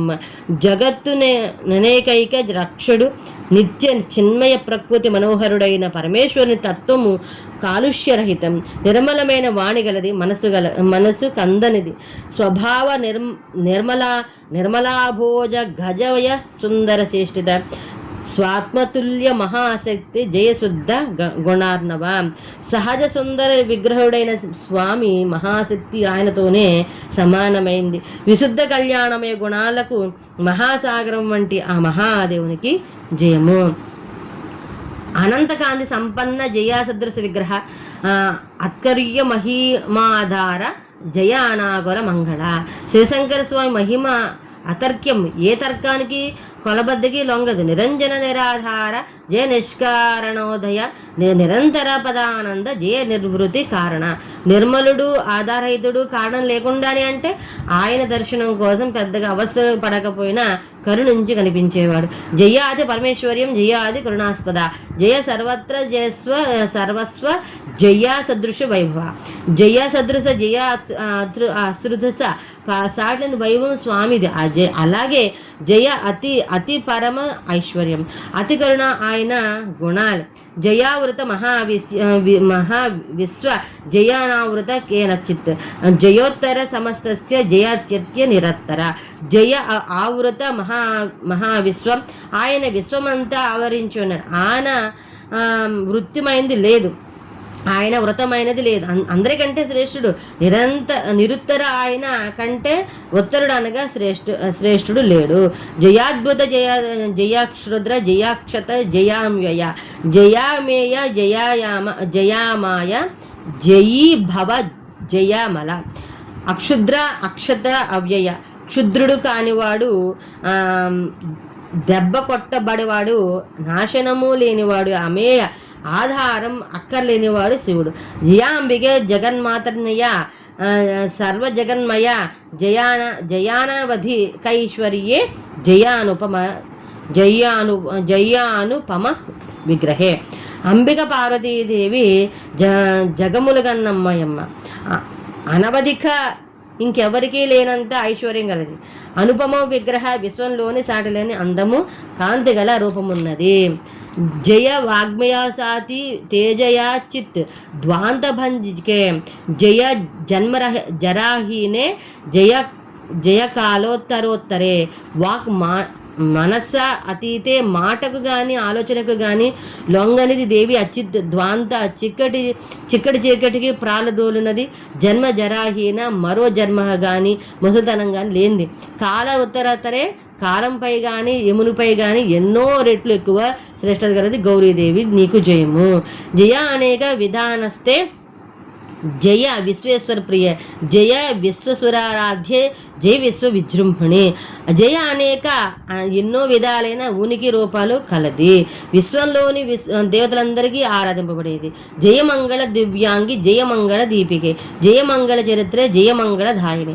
ఆ తల్లి సర్వమంగళ. ఆ దేవి దివ్యంగాలు, కాంతులు, ప్రకాశాలు, ప్రవర్తన, కథలు, ఇచ్చే ఫలాలు అన్ని శుభాలే. తద్వినాథ ఫలం దాతు మీశ్వరోపిన శక్నుయాత్. జన్మ ప్రభృతి దేవేసి జనోయం తదుపాశ్రితః అతోన్స్య తవ భక్తస్య నిర్వర్తయ మనోరథం. తద్వినా ఆ దేవి లేకుండా ఈశ్వరోపి ఆ పరమశివుడు కూడా వరాలు కురిపించలేడు. భక్తస్య మనోరథ నిర్వర్తయ, భక్తుల కోరికలను నిశేషంగా తీర్చినది ఆ పార్వతీదేవి. పంచరక్తో దశభుజ శుద్ధస్ఫటిక సన్నిభ వర్ణబ్రహ్మ కళాదేవ దేవ సకల నిష్కల శివమూర్తి సమారూఢ శాంత్యతీత సదాశివ. భక్త్యా మాయార్చితో మహ్యం ప్రార్థితంశం ప్రయచ్చతు. పరమేశ్వరుడు పంచముఖుడు, బ్రహ్మ కళ ఆయన విగ్రహ రూపాలు. శివయోర్ధయితో పుత్రౌ దేవౌ హేరంబ షణ్ముఖౌ. శివానుభావో సర్వజ్ఞో శివజ్ఞానామృత సినౌ. తృప్తో పరస్పరం సిగ్నౌ శివాభ్యం నిత్య సత్కృతౌ చ సదాదేవో బ్రహ్మద్వైస్త్రీ దశైరపి. సర్వలోక పరిత్రాణం కర్తుమభ్యుదితౌ సదా. స్వేచ్ఛావతారం కుర్వంతో స్వాంసభేదైరనేకషః. తావిమౌ శివయోః పార్శ్వే నిత్యమర్తం మయార్చిత. తయోరాజ్ఞం పురస్కృత్య పాదితం మే ప్రయచ్యుతాం. వినాయకుడు కుమారస్వామి పార్వతి పరమేశ్వరుల ప్రియపుత్రులు. శివ సమానులైన ప్రభవిశాలులు, సర్వజ్ఞులు. లోక కళ్యాణ కోసం అసుర సంహారం సుజనోపహారం చేస్తారు. శివునిచే పార్వతీచే దేవతలచే తత్కృతులు, మిగతా సత్కృతులు. మిగతా స్తోత్రాన్ని ఈ పురాణం చివరిలో మనము చెప్పుకుందాము. పురాణాంతరం శుభకర స్తోత్రాంచుచడం సంప్రదాయం. తర్వాతది ఆయిక ఫలాన్ని ఇచ్చే కర్మలు, శివపూజా పద్ధతి, హావహీయ పదార్థాల ఉపయోగం అయితే విన్నాం. ఉపనుడులా ప్రవచించసాగాడు. ఇహపరలోక సిద్ధిని ప్రసాదించు క్రమాన్ని జపతప ధ్యానంతో సహా వినియున్నావు. ఇప్పుడు శివభక్తుల కొరకు ఇదే ఫలము నొసగు పూజలు, హోమ, జప ధ్యానములు, తపము, దానము వంటి గొప్ప కర్మను వినిపిస్తాను. మంత్రార్థమును చక్కగా నెరిగిన వాడు మొదట ఆ మంత్రాన్ని సిద్ధం చేసుకోవాలి, లేకపోతే కర్మలకి ఫలం రాదు. మంత్రాన్ని సిద్ధం చేసుకున్నప్పటికీ కూడా కనబడిన ఏదైనా ప్రబల కారణం చేత కర్మ అడ్డగించబడితే తెలివైన సాధకుడు ముందు ఆ అడ్డానికి కారణం తెలుసుకుని దాన్ని వదిలించుకొని అప్పుడు కర్మానుష్ఠానం చేయాలి. సంపూర్ణంగా విశ్వాసం లేకుండా ఐహిక వరాన్ని ఇచ్చి కర్మానుష్ఠానం ఎప్పుడు చేయకూడదు. అప్పుడు ఎందుకంటే అతని మనసులో ఆశయే కానీ శ్రద్ధ ఉండదు. శ్రద్ధ లేని వాడికి ఏం చేసినా ఎంత చేసినా కర్మ ఫలము దొరకదు. దానికి దేవుని తిట్టుకొని ప్రయోజనం ఉండదు. శాశ్వత విధానంతో చక్కగా కర్మ చేయడానికి ఇక్కడే ఫలం ప్రాప్తి కనిపిస్తుంది. మంత్రాన్ని సిద్ధం చేసుకుని అడ్డాన్ని దూరం చేసుకుని మంత్రంపై విశ్వాన్ని ఉంచుకుని శ్రద్ధతో కర్మని చెయ్యాలి. కర్మఫలాన్ని పొందడానికి బ్రహ్మచర్యాన్ని పాటించాలి. రాత్రి అవిష్యాన్ని తినాలి. పాయసమును పండ్లను తినవచ్చును. హింసమరైన నిషిద్ధ కర్మలను మనసులో తలవరాదు. శరీరంపై ఎల్లవేళలా భస్మాన్ని రాసుకోవాలి. చక్కటి పవిత్రమైన భూషణలను ధరించాలి. పవిత్రంగా ఉండాలి. ఇలా ఆచారవంతులే తనకు అనుకూలమైన శుభదినాన సాధకుడు మునువు చెప్పిన లక్షణాలు గల ప్రదేశంలో ఒక చేతిపొడు వెడల్పు గల భూమిని ఆవుపేట తలకాలి. అక్కడ ఒక భద్రాసనాన్ని పరిచి దానిలో కమలాన్ని చిత్రించాలి. అది తప్త కాంచనము వంటి రంగును కలిగి ఉన్నది. దానిలో 8 దళాలు ఉండాలి. కేసరాలు కర్ణికా మధ్య భాగంలో రత్నాల అలంకరింపబడి ఉండాలి. దానిలో తన ఆకారంతో సమానంగానే కాడ ఉండాలి. ఆ బంగారు కమలంలో సముచిత విధానంలో మనసులో అణిమ మొదలగు సిద్ధులన్నీ భావించిన తరువాత దానిపై రత్నాలతో బంగారంతో లేదా స్ఫటిక మణితో ఉత్తమ లక్షణాలు గల వేదికను నిర్మించాలి. దాని మీద శివలింగాన్ని స్థాపించి విధి విధానంగా పార్షదులతో కూడి అవినాశి సాంబ సదాశివుని ఆవాహనము చేసి పూజించాలి. తదుపరి అక్కడ సాకారుడు భగవంతుడకు మహేశ్వరుని దేవుని యొక్క భావనామయుక్త మూర్తిని నిర్మించాలి. ఆ స్వామికి 4 ముఖాలు 8 చేతులు ఉండాలి. సకలాభరణ భూషితుడైన వ్యాఘ్ర చర్మాన్ని ధరించి ఉండాలి. ఆ స్వామి ముఖంలో స్వల్పమగు హాస్యదీప్తి వ్యాప్తించి ఉండాలి. కుడివైపు గల 4 చేతుల్లో త్రిశూలం, గొడ్డలు, ఖడ్గం, వజ్రాయుధం ఉండాలి. ఎడమ భాగం 4 చేతులలో పాశమును, అంకుశమును, దాలును, నాగమును ధరించి ఉండాలి. ఆ మూర్తి అంగాల కాంతి ప్రాతకాల సూర్యుని ఎర్రగా ఉండాలి. ఆ ప్రభు తన ప్రతి ముఖము నందు 3 నేత్రాలు కలిగి ఉంటాడు. ఆయన తూర్పు వైపు ఉన్న ముఖంలో సౌమ్యత కనిపించాలి. దక్షిణం వైపు ఉన్నది నీలం మేఘ సమానముగా శ్యామవర్ణమై చూడడానికి భయంకరంగా ఉంటుంది. ఉత్తర భాగమునందున్న ముఖము పగడం వల్ల ఎర్రగా ఉంటుంది. తల మీద ఉన్న నల్లని ముంగురులు ఆ స్వామి శోభను వృద్ధి చేస్తూ కనిపించాలి. పశ్చిమ భాగము అందు ప్రతి ముంగురుల ఆ స్వామి శోభను వృద్ధి చేస్తూ కనిపించాలి. పశ్చిమ భాగమునందు ముఖము పూర్ణచంద్రుని వలె ఉజ్వలమై సౌమ్యమై చంద్రకళను ధరించి ఉండాలి. ఆ శివమూర్తి ఒడిలో పరాశక్తి యొక్క మహేశ్వరీదేవి కూర్చుని ఉండాలి. ఆమె 16 సంవత్సరముల వయసు కలిగిన జవనిలాగా ఉండి అందరి మనసులకు మోహింపజేస్తున్నట్లు ఉండాలి. ఇలా నామాయ మూర్తిని నిర్మించి సకలీకరణం చేయాలి. వాటిలో మూర్తివంతుడు కారణమునకు శివుని ఆవాహనం చేసి పూజించాలి. స్నానం చేయించడానికి కపిల గోవు యొక్క పంచగవ్యాన్ని, పంచామృతాలను తీసుకురావాలి. విశేషంగా చూర్ణం, బీజములను కూడా ప్రోగు చేసి ఉంచాలి.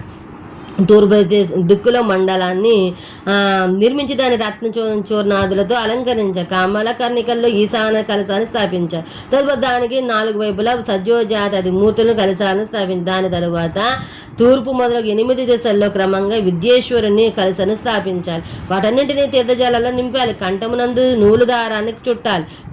వాటి లోపల పవిత్ర ద్రవ్యాన్ని ఉంచాలి. మంత్ర సహితంగా విధి విధానాలుగా చీరను గాని ధోతితో గాని ఆ కలశాలు నలువైపులా కప్పాలి. మంత్రోచ్చారణతో వాటన్నింటి యందు మంత్రన్యాసం చేయాలి. స్నాన సమయంలో సకల విధి మాంగళిక శబ్దాలతో, వాద్యాలతో, పంచగవ్యాదుల ద్వారా పరమేశ్వరుడుకు శివునికి స్నానం చేయించాలి. గంధ పుష్పాదులతో పరిమళించు కలోశోదకమును, స్వర్ణోదకమును, రత్నోదకమును మొదలగు వాటిని మంత్రముతో సిద్ధం చేయాలి. క్రమంగా మంత్రోచ్చారణతో ఆయా ఉదకములతో మహేశ్వరునికి స్నానం చేయించాలి. గంధము, పుష్పము, దీపం మొదలగున వాటిని నివేదించి పూజా కార్యక్రమములను సంపన్నం చేయాలి. ఆలేపనాదులను పూయాలి. చక్కటి సువర్ణమయ చక్కటి సువర్ణమయ రత్నమయ పుష్పాలను సమర్పించాలి. మంచి సువాసన గొబ్బుతున్న నీల, నల్ల, ఎర్ర, తెల్ల కమలాలను అనేక బిల్వపత్రాలను ఇలాగంటునికి నివేదించాలి. ధూపము, కర్పూరము, నెయ్యిలను గుగ్గులు సహితంగా నివేదించాలి. కపిల గోవు నేతితో వెలిగించిన దీపంలో కర్పూరపు బత్తి నుంచాలి. దానిని వెలిగించి దేవదేవుని సమ్ముఖమున చూపించాలి. ఈశానాది పంచబ్రహ్మలను 6 అంగములను పంచావరణాలను పూజించాలి. యపాలతో చేసిన పదార్థమును నైవేద్యంగా పెట్టడానికి అర్హములు, బెల్లము, నెయ్యిలతో కూడిన వండిన పదార్థాన్ని భోగంగా నివేదించాలి. ఎర్రని రంగు గల చెంగల్వ కమలాదులచే సుగంధితమైన నీటిని త్రాగుటకు ఇవ్వాలి. 5 రకముల పరిమాణాలతో కూడి సముచితంగా సిద్ధం చేసిన తాంబూలాన్ని ముఖశుద్ధి కోసము సమర్పించాలి. ముఖశుద్ధి కోసము బంగారము, రత్నాలతో చేసిన ఆభరణాలను అనేక వర్ణాలు గల చక్కటి సుందరమైన కొత్త బట్టలను ఇష్టదైవానికి ఇచ్చుకోవాలి. గీతావాద్య కీర్తనాదులను కూడా ఏర్పాటు చేయాలి. మూల మంత్రాన్ని 1,00,000 సార్లు జపించాలి. కనీసం ఒకసారి కానీ లేక 2-3 సార్లు కానీ పూజ చేస్తే హోమ సామాగ్రి కొరకుంచిన ద్రవ్యాలతో ప్రతిదానికి కనీసం 10 సార్లు కానీ గరిష్టంగా 100 సార్లు కానీ హావుతులను ఇవ్వాలి. మారణ ఉచ్చాటవాదులు యందు శివుని ఘోర రూపమును చింతన చేయాలి. శాంతి కర్మ, పౌష్టిక కర్మ సమయాన్ని శివలింగమునందు శివాగ్ని అందు ఇలాగే ఇతర ప్రతిమలలో శివుని సౌమ్య రూపాన్ని ధ్యానించాలి. మారణాది కర్మల్లో లోహంతో చేసిన శృవాలను ఉపయోగించాలి. మృత్యుపై విజయాన్ని పొందడానికి నెయ్యి పాలయందు కలిపిన దూర్వతో మధువుతో నెయ్యితో కూడిన చెరువుతో ఆహ్వానం చేయాలి. రోగ ఉపశమనానికి నువ్వులను ఆవుతునివ్వాలి. సమృద్ధిని కోరువారు దుర్బల, దారిద్ర్యము నుండి విడుదల కోరువారు నెయ్యి, పాలు లేక కమల పుష్పాలతో హోమం చేయాలి. వశీకరణము కోరువారు నేతితో కూడిన మల్లె లేక మాలతీ పుష్పాలతో ఆహ్వానం చేయాలి. ద్విజుడు నేతితో గన్నేరు పూలతో ఆహుని తెచ్చి ఆకర్షణ ప్రయోగాన్ని సఫలము చేయాలి. నూనెను ఆవుతి చేటది ఉచ్చాటనము, మధు ఆవుతితో స్తంభన కర్మను చేయాలి. నువ్వుల ఆవుతితో కూడిన స్తంభన క్రియను చేయవచ్చును. మట్టి విత్తనాలతో నువ్వులతో ఆవుతిని ఇస్తూ మారణ ఉచ్చాటనను చేయవచ్చును. కొబ్బరి నూనె నాహునిచ్చి విద్వేషణ కర్మను చేయాలి. రావి గింజల నూనెను, మూదిక గింజలు కానీ ఆవుతినిచ్చి బంధనము ఆవాలతో కలిసిన సంపులతోను హోమద్రవ్యాలతో సేనా స్తంభమును చేయాలి. అభిచార కర్మలతో చేతి మారతో తయారు చేయబడిన హస్తచాలిత యంత్రంతో నూనె నాహూతినివ్వాలి. పత్తి చెట్టు యొక్క పొట్టుతో, పత్తి గింజలతో, నూనెతో కలిపిన ఆవాలతో కూడా ఆహుతిని ఇవ్వవచ్చు. పాలతో ఆహుతిని ఇస్తే జ్వర రోగం తగ్గుతుంది, సౌభాగ్య ఫలం అబ్బుతుంది. తేనె, నెయ్యి, పెరుగులను కూడా కలిపి వీటితో, పాలతో, బియ్యంతో లేక కేవలం దుగ్ధంతో హోమం చేస్తే సంపూర్ణ సిద్ధులు కలుగుతాయి. హోమం, సమిధులు మొదలగు వాటితో శాంతి పోషకర్మను కూడా చేయాలి. విశేషంగా ద్రవ్యాల ద్వారా చేసిన హోమం వల్ల వశ్యం, ఆకర్షణ సిద్ధి లభిస్తాయి. బిలవపత్రాలతో చేసిన అవహనం, వశీకరణ, ఆకర్షణ సాధకమవుతూనే లక్ష్మీ ప్రాప్తిని కూడా కలిగిస్తుంది. దానికి తోడు శత్రువుల మీద విజయాన్ని లభింపజేస్తుంది. శాంతి కార్యంలో మోదుగా, చండ్ర మొదలగు సమిధులతో హోమం చేయాలి. క్రూర కర్మములతోనైతే గన్నేరు, జిల్లేడు సముద్రాలను వాడాలి. జగడాలు, పొట్లాట్లలో గెలుపుకోతైతే ముంట్ల చెట్టు యొక్క సముద్రాన్ని హోమం చేయాలి. శాంతి, పుష్టి కర్మను విశేషంగా శాంతచిత్తుడైన పురుషుడే చేయాలి. నిర్దయుడు, క్రోధి అయిన వాడు అభిచారిక కర్మను చేయాలి. దురవస్థ ఇక తట్టుకోలేని దశకు చేరినప్పుడు రాజు గాని మరొకడు గాని లోకకంటకుడైపోయి మాటలతో, చేతులతో వానిని ఎవరు ఏమీ చేయకపోతే వేరే ఉపాయం లేనప్పుడు ఆ దురాచారి నశింపజేయాలని కోరికతో ఈ అభిచారిక కర్మను చేయాలి. అంతేగాని పరమ దుర్మాత్ముడు, ఆదరణీయుడు ఎక్కడో ఒక దుష్టకార్యం చేస్తే వారిని దెబ్బ కొట్టడానికి ఈ అభిచారిక కర్మను ప్రయోగించరాదు. అలాగే మనసు, వాణి క్రియల ద్వారా భగవంతుడు శివుని ఆశ్రయించిన వానిపై వ్యక్తిగత కారణాలతో ఈ అభిచార హోమం చేయకూడదు. అలా ప్రయోగించిన వాడు శీఘ్రము పతనమును చెందును. దీనినే బెడిసి కొట్టడం అంటారు. మొత్తానికి ఏ ఉద్దేశంతో ఎవరి మీద మరణాది ప్రయోగాలు చేసినా ప్రాయశ్చిత్తం చేసుకోవాలి. నిర్ధనుడు కానీ, ధనవంతుడు కానీ, బాణలింగం అనగా నర్మదా నుండి ప్రకటితమైన శివలింగము కానీ ఋషుల ద్వారా స్థాపించబడిన లింగం యందు లేదా వైదిక లింగం మందు భగవంతుడి శంకరుని పూజించాలి. అలాంటి లింగం దొరకకపోతే బంగారంతో రత్నం చేయించిన లింగానికి పూజ చేయాలి. ఒక వ్యక్తి ఒకానొక అంశమునందు సమర్థుడైన వేరొక అంశంలో అసమర్థుడైతే అతడు తన శక్తికి అనుగుణంగా పూజాకార్యం నిర్వర్తించాలి. ఫలము తప్పక లభిస్తుంది. ఎక్కడైనా కర్మానుష్ఠానం వల్ల ఫలితం లభించకపోతే అక్కడే 2-3 సార్లు దాన్ని మరలా చేస్తే ఫలము కల్పిస్తుంది. పూజకు ఉపయోగించబడిన బంగారం, రత్నాలు మొదలైన ఉత్తమ ద్రవ్యాలన్నింటినీ గురువు గారికి సమర్పించాలి. దక్షిణ కూడా ఇవ్వాలి. గురువు నిరాకరిస్తే శివాలయానికి కానీ శివభక్తులు కానీ సమర్పించాలి. గురువుతో ప్రేమ లేకుండా స్వయంగా పూజ చేసిన వాడు కూడా శివాలయంలో కానీ శివభక్తులకు కానీ ఆ ద్రవ్యాన్ని సంప్రదించుకోవాలి. కానీ సొంతానికి వాడుకుంటే వ్రత ఫలము దక్కదు. మొత్తానికి సంక్షిప్తంగా ఈ శివకర్మ జనిత ఉత్తమ సిద్ధి యొక్క మహిమలు కూడా ఇలా ఉంటాయి. దీనివలన శత్రువులకు లేదా అనేక విధముల వ్యాధులకు గురి అయి మృత్యువును ముఖము పడిన మానవుడు కూడా మంచి ఆరోగ్యవంతుడై వీరుడైపోతాడు. దరిద్రుడు కూడా కుబేరుని ఇంత ధనవంతుడైపోతాడు. కురూపి కూడా మన్మథునితో మానమైన అందాన్ని పొందుతాడు. వృద్ధుడు యువకుడైతాడు. తన ప్రాణాల కోసం వచ్చిన శత్రువు ప్రాణమిత్రుడు అవుతాడు. విరోధి కూడా సేవకుడు అవుతాడు. సింహం కూడా క్రీడామృగము అవుతుంది. క్రీడామృగం వలె వింటుంది. స్త్రీలు అభిసారికులై అధికంగా ప్రేమించడము మొదలు పెడతారు. లక్ష్మీ సుతుడై వాణి దాసి అవుతుంది. బుద్ధి స్వేచ్ఛగా విహరిస్తుంది. అణిమాది సిద్ధులు కూడా కోరిన వెంటనే చిక్కుతాయి. భవిష్యాది సకల కామార్థములు సిద్ధిస్తాయి. అట్టి వానికి అలభ్యమైన వస్తువు ఏది ఉండదు. తర్వాత ఇది పారలోక కర్మ శివలింగ మహావ్రతం. దాని మహిమ అయితే విందాం. యదునందన, ఇప్పుడు నీకు కేవలం పరమలోక ఫలాన్నిచ్చే శివకర్మ విధానాన్ని ఉపదేశిస్తాను. దీనికి సమానమైన కర్మ 3 లోకాల్లోని. ఈ విధి అధిక పుణ్యముతో కూడింది. విష్ణువు, రుద్రుడు మున్నగు దేవతలు, విశ్వామిత్ర విశిష్టాది బ్రహ్మవేత్తలకు, మహర్షులు, మాలాంటి సామాన్య తాపస్సులు, నందీశ్వర, మహాకాల, భృంగీశ్వరాది శివశక్తులు, శివభక్తులు వీరంతా ఇప్పుడున్న స్థాయిని పొందడానికి ఈ విధిని అనుష్ఠించారు.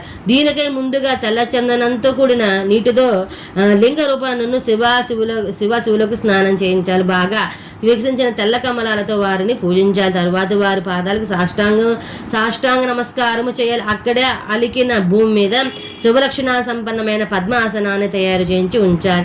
శక్తికి అనుగుణంగా బంగారంతో కానీ రత్నాలతో కానీ ఇతర వైదిక లోహాలతో కానీ పద్మాసనాన్ని చేయించి దాని కేసరముల మధ్య భాగంలో బటన్ వేలంత చిన్న శివలింగాన్ని స్థాపించాలి. అది సకల సుగంధాలతో కూడి సుందరమై ఉండాలి. దానికి దక్షిణ భాగంలో బోటన వేలంతా చిన్న శివలింగాన్ని స్థాపించాలి. అది సకల సుగంధాలతో కూడా సుందరమై ఉండాలి. దాని దక్షిణ భాగంలో స్థాపించి బిలపత్రాలతో పూజించాలి. తదుపరి దానికి దక్షిణ భాగంలో అగరును, పశ్చిమ భాగంలో మణిశిలను, ఉత్తరం వైపు శ్రీగంధాన్ని, తూర్పు దిశను హరిదళాన్ని సమర్పించాలి. తదుపరి సుందర సుగంధ రమ్య వర్ణ పుష్పములతో అర్చన చేయాలి. గుగ్గిలంతో కూడిన నల్లని అగరుతో ధూపాన్ని ఇవ్వాలి. అచ్చస్వచ్ఛమే నూతనమై ప్రకాశించే సూక్ష్మ వస్త్రాలను నివేదించాలి. నెయ్యి కలిపిన పాయసాన్ని భోగంగా పెట్టాలి. నేతి దీపంతో నీరాజనం ఇచ్చి మంత్రోచ్చారణతో సకలము సమర్పించి ప్రదక్షిణం చేయాలి. భక్తి భావంతో మరలా ప్రణమిల్లి ఆ స్వామిని వీలైనంత సేపు స్తుతించాలి. అప్పుడు శివ పంచాక్షరి మంత్రంతో సకల పూజా ద్రవ్యాలను సదాశని సమర్పించాలి. అప్పుడు స్వయంగా దక్షిణామూర్తిని ఆశ్రయించాలి. ఇలా పంచగవ్యమయ శుభలింగాన్ని నిత్యము అర్చించాలి. ఇలా చేసేవాడు అన్ని పాపాల నుండి విముక్తుడై ఈ లోకంలో సర్వసుఖాలతో జీవించి దేహాంతరంలో ముక్తుడై శివలోకంలో ప్రతిష్ఠుడు అవుతాడు. తర్వాత యోగమునందరి భేదాలు, దాని యొక్క 8-6 అంగాల వివేచనం, యమ నియమాదుల 10 విధ ప్రాణములను జయించు మహిమ, ప్రత్యాహారం, ధారణము, ధ్యానం, సమాధి గురించి అయితే నేను అనంతర కాలంలో యోగీశ్వరేశ్వరునిగా చరిత్రకెక్కిన శ్రీకృష్ణ భగవానుదే జిజ్ఞాసతో ఉపమన్యు మహర్షిని ఇలా ప్రార్థించాడు. భగవన్, మీరు జ్ఞానం క్రియల సంక్షిప్త సారాన్ని నాకు అనుగ్రహించారు. ఇదంతా శృతితో సమానాధిరణీయము. ధన్యవాదం. ఇప్పుడు నాకు అధికారం, అంగం, విధి, ప్రయోజనాలతో కూడిన పరమ దుర్లభమైన యోగ వర్ణనను వినిపించండి. యోగం మొదలైన వాటికి అభ్యాసం చేస్తూ మరణించిన వారు ఆత్మభూతి విన్నాను కనుక అలా కాకుండా దానికి మీరేదైనా శీఘ్రంగా సిద్ధి పొందే ఉపాయాన్ని తెలపండి. ఆ యోగానుష్ఠానం, దాని తార్కణం, తగిన సమయం, సాధన, దాని భేదాల తారతమ్యతతో సహా నాకు అనుగ్రహించండి. ఉపమన్యు మహర్షి ఇలా ప్రశ్నించసాగాడు. శ్రీకృష్ణ, ఈ ప్రశ్న అభ్యర్థనను బట్టే నీ జ్ఞానంతోనూ అర్థమవుతుంది. ఆయన విన్నవిస్తారు. చిత్తమును భగవంతుని యందు నిశ్చలంగా నిలిపి ఇతర వృత్తులను నిరోధించేదాన్నే సంక్షిప్తంగా యోగము అంటారు. మంత్రయోగము, స్పర్శయోగము, భావయోగము, అభావయోగం, మహాయోగం అని యోగం 5 విధాలుగా చెప్పబడింది. మంత్ర జపాన్ని అభ్యాసం చేస్తూ మంత్రం యొక్క వ్యాచార్యంలో స్థిరమైన విక్షేపరహితమైన మనోవృత్తే మంత్రయోగం. ప్రాణాయామానికి ప్రాధాన్యత ఉండే మానసిక వృత్తిని స్పర్శయోగం అంటారు. మంత్రస్పర్శ లేకుండా చేసే యోగాన్ని భావయోగము అంటారు. దీనివల్ల సంపూర్ణ విశ్వరూపం యొక్క అవయవాలు లీనమై తిరోహితమయమై స్థితిని అభావయోగం అని చెప్తారు. ఎందుకంటే ఆ సమయంలో సద్వస్తు కూడా పొడసూపదు. దానివల్ల ఉపాధి శూన్యమైన శివభావాన్ని మాత్రమే చింతన చేయడం జరుగుతుంది. కొంతకాలానికి మనోవృత్తి శివమైపోతుంది. ఈ స్థాయిని మహాయోగము అంటారు. చూసిన విన్న లౌకిక పారలౌకిక విషయాలన్నీ మనసుకు విరక్తి కలిగినట్టి వానికి యోగం చేసే అధికారం ఉంటుంది. లౌకిక పారలౌకిక విషయ దోషాలన్నీ పరమేశ్వరుని గుణాలను ఎల్లవెళ్ళ దర్శించిన వారికి కొన్నాళ్ళకి మనసులో ఆశ ఆందోళన నశించి ఒక దివ్యమైన ప్రశాంతత నెలకొంటుంది. అట్టివాడి విరక్తికి ఆదర్శోదాహరణం అన్ని యోగాలు 8 లేక 6 అంగాల్లో కూడి ఉంటుంది. యమము, నియమము, స్వస్తికాది ఆసనాలు, ప్రాణాయామం, ప్రత్యాహారం, ధారణ, ధ్యానం, సమాధి వీటిని విద్వాంసుల యోగం యొక్క 8 అంగాలకి పేర్కొంటారు. ఆసన, ప్రాణాయామ, ప్రత్యాహార, ధారణ, ధ్యాన, సమాధులు యోగమనందలి 6 లక్షణాలు. శివశాస్త్రంలో వీటికి వేర్వేరు లక్షణాలు తెలుపబడ్డాయి. ఇతర శివాగమాల్లో విశేషంగా కామాదిగల్లో యోగశాస్త్ర కొన్ని పురాణాల్లో కూడా కొన్ని వీటి లక్షణాలు వర్ణింపబడ్డాయి. అహింస, సత్యము, అస్థేయము, బ్రహ్మచర్యము, అపగ్రహము వీటిని సత్పురుషులు యమము అని చెప్తారు. ఇంకా ఇలా ఈ యమం 5 అవయవాల యోగంతో కూడి ఉంది. శోచం, సంతోషం, తపం, జపం, స్వాధ్యాయం, ప్రణిధానం ఈ 5 భేదాలతో కూడిన 2వ యోగాగమము నియమము అని చెప్పారు. అంటే నియమం అంతా అంశ భేదాలతో 5 విధాలుగా ఉంటుందని తాత్పర్యం. స్వస్తికాసనము, పద్మాసనము, అర్ధచంద్రాసనము, వీరాసనము, యోగాసనము, ప్రశాసాదిశాసనము, పర్యంకాసనము, సాధకుల రుచిగా అనుగుణమైన ఆసనం, ఇలా ఆసనం యొక్క 8 భేదాలు చెప్పబడ్డాయి. ప్రాణాయామం అవసరానికి తన శరీరం నుండి ప్రకటితమైన వాయువే కారణం. దీని నా పొట్టకే ఆయామము, ప్రాణాయామము, రేచకం, పూరకం, కుంభకం అని ఇందులో 3 భేదాలు ఉన్నాయి. నాసిక యొక్క ఒక రంధ్రమును అణచి లేక మూసేసి 2వ చంద్ర ద్వారా ఛిద్రం ద్వారా ఉదరమునందరి వాయువును బయటకు తీసుకురావాలి. ఈ క్రియను రేచక అంటారు. 2వ నాసిక రంధ్రం ద్వారా బాహ్య వాయువుతో శరీరాన్ని తోలు తిత్తిన వలె నింపాలి. దీనివలన గాలిని ఊది కడుపును పూరించు క్రియ జరుగుతుంది కాబట్టి దీనిని పూరకము అన్నారు. సాధకుడు లోపలి గాలిని బయటికి వదలకుండా బయటికి గాలిని నిగ్రహించకుండా కేవలం నిండిన కుండలాగా అవిచల భావంతో ఉండే స్థితిని ప్రాణాయామంలో కుంభకం అంటారు. సాధకుడు ఈ రేచకాది 3 ప్రాణాయామాలను చాలా తొందరగా కానీ చాలా ఆలస్యంగా కానీ చేయరాదు. సాధకుడు ఉపక్రమించి క్రమయోగంలో దాన్ని అభ్యసించాలి. మనసుని స్థిరంగా ఉంచుకోవడం ముఖ్యం. ప్రాణాయామం ప్రథమోద్భాగతము అంటే 12 మాత్రలు ఉంటాయి. ద్వితీయోద్ఘాతము లేదా మధ్యమ ప్రాణాయామము 24 మాత్రలు. తృతీయోద్ఘాతము లేదా ఉత్తమ ప్రాణాయామం 36 మాత్రలు. అవి విభజింపబడ్డ ఈ 3 కంటే శ్రేష్టము సరుత్కృష్టమైనది చతుర్థ ప్రాణాయామం. బాహ్యంతర విషయాక్షేపి చతుర్దశ అని యోగా సూత్రం. లోపలి బయటి విషయాలను విసిరి పారేసేది అని అర్థం. ఇది శరీరంలో స్వేదనము, కంపనం మొదలగు వాటిని కలిగించుతుంది. యోగి మనలోకాన్ని పట్టించుకోడు. వాని మనసులో ఒక విధమైన అనిరుచమైన ఆనందం కలిగినప్పుడు రోమాంచం, కనుల నుండి నీరు జారడం, పరాకు మాటలాడడం, భ్రాంతి, మోర్చ మొదలగు భావాలు పైకి ప్రకటితమవుతాయి. యోగ సాధన మోకాలికి నలువైపులా ప్రదక్షిణ ప్రక్రమంలో చాలా వేగం కాకుండా బాగా నెమ్మదిగాను కాకుండా చుట్టుక వేయాలి. ఒక ప్రదక్షిణ చుట్టుక వేయడానికి పట్టే సమయాన్ని ఒక మాత్ర అంటారు. క్రమంగా మాత్రను తెలుసుకోవాలి.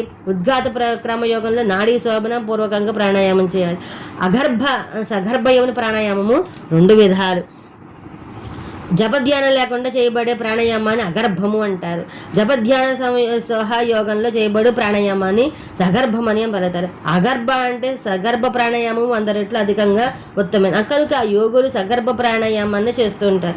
ప్రాణ విజయంతోనే శరీర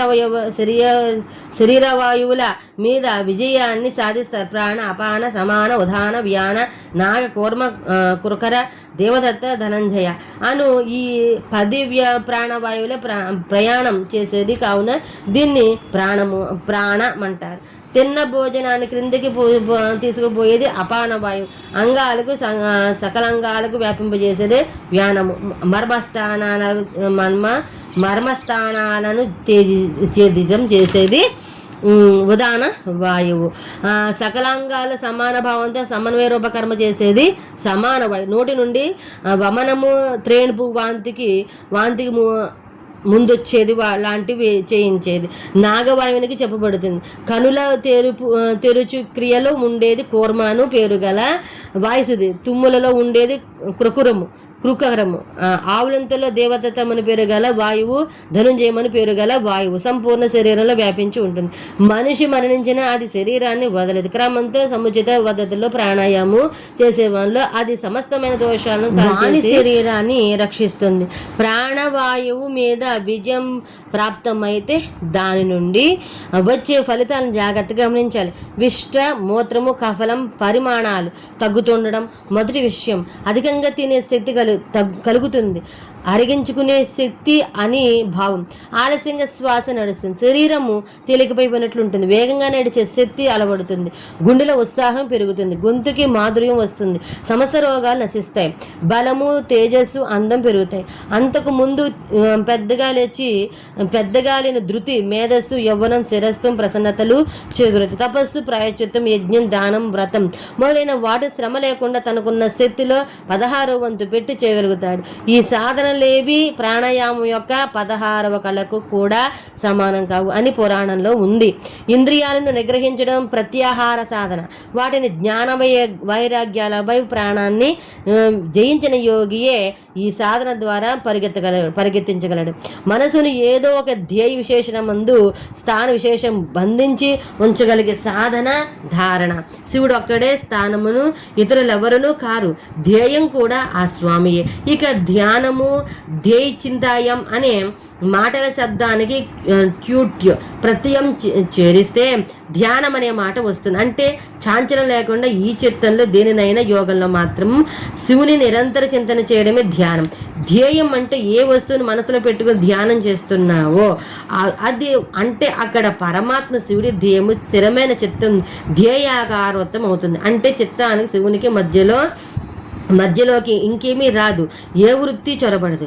ఆ ధ్యేయాకారవతి ప్రహారారూపమై ఉంటే ఆగనిది సాగుతూనే ఉండే దాన్ని ధ్యానం అంటారు. ఎవరేం చెప్పినా ఇతర వస్తువులన్నింటినీ వదిలిపెట్టి కేవలం కళ్యాణప్రదుడు, పరమదేవుడు, దేవేశ్వరుడు నాకు శివుని మాత్రమే ధ్యానించాలి. అధర్వంతో సహా అన్ని శృతుల అంతిమ నిర్ణయం. గౌరీదేవి కూడా పరమధ్యేయే. ఈ ధ్యానం వల్ల 2 ప్రయోజనాలు ఉంటాయి. మొదటిది మోక్షం, రెండవది ప్రయోజనం అనగా అణిమ గణిమాది సిద్ధులు లభ్యమవుతాయి. ధ్యాన వైరాగ్య సంపన్నుడు, శ్రద్ధాడు, క్షమాగుణం కలవాడు, మమత్వం లేనివాడు, సదా ఉత్సాహవంతుడైన పురుషుడు ధ్యాత అనబడతాడు. అతడే ధ్యానం చేయడంలో సఫలుడవుతాడు. ఇక సమాధి సాధకుడు జపం చేసి అలసిపోతే ధ్యానం చేస్తాడు. ధ్యానం చేసి అలసిపోతే జపం చేస్తాడు. ఇలా జపధ్యానాల్లో లగ్నమై ఉండేవానికి యోగ వేగము సిద్ధిస్తుంది. ఇక 12 ప్రాణాయామాలు అయితే ఒక ధారణ అవుతుంది. 12 ధారణ ధ్యానం కాక 12 ధ్యానాలు ఒక సమాధిగా పిలువబడుతుంది. సమాధి యోగం యొక్క అంతిమ అంగంగా చెప్పబడుతుంది. ఆరిపోయిన అగ్నివలి శాంతుడై ధ్యేయమునందు చిత్తాన్ని లగ్నం చేసి దాన్ని చూస్తుండే యోగి సమాధిస్థుడవుతాడు. అట్టి వాడు వినడు, వాసన చూడు, మాట్లాడు, చూడడు, స్వరస జ్ఞానం ఉండదు. మనసులో సంకల్ప వికల్పాలు చేయడు. అభిమాన ప్రవృత్తి ఉండదు. కర్రలా స్థితుడే ఉంటాడు. నివాద నిష్కంప మివ ప్రదీపంలాగా అంటే గాలి లేని చోట నిశ్చలంగా వెలిగే దీపంలాగా స్పందన లేకుండా సమాధి నిష్ఠుడే యోగి ఉంటాడు. ఎప్పటికో లేస్తాడు. యోగం పూర్తవుతుంది. ఇక మానులతనేమి దైవంలా కొలుస్తారు. మాట్లాడకపోయినా అతడు తమ ఊళ్ళో ఉన్నందుకు పొంగిపోతారు. పైన మోక్షం కంటే కైలాసమే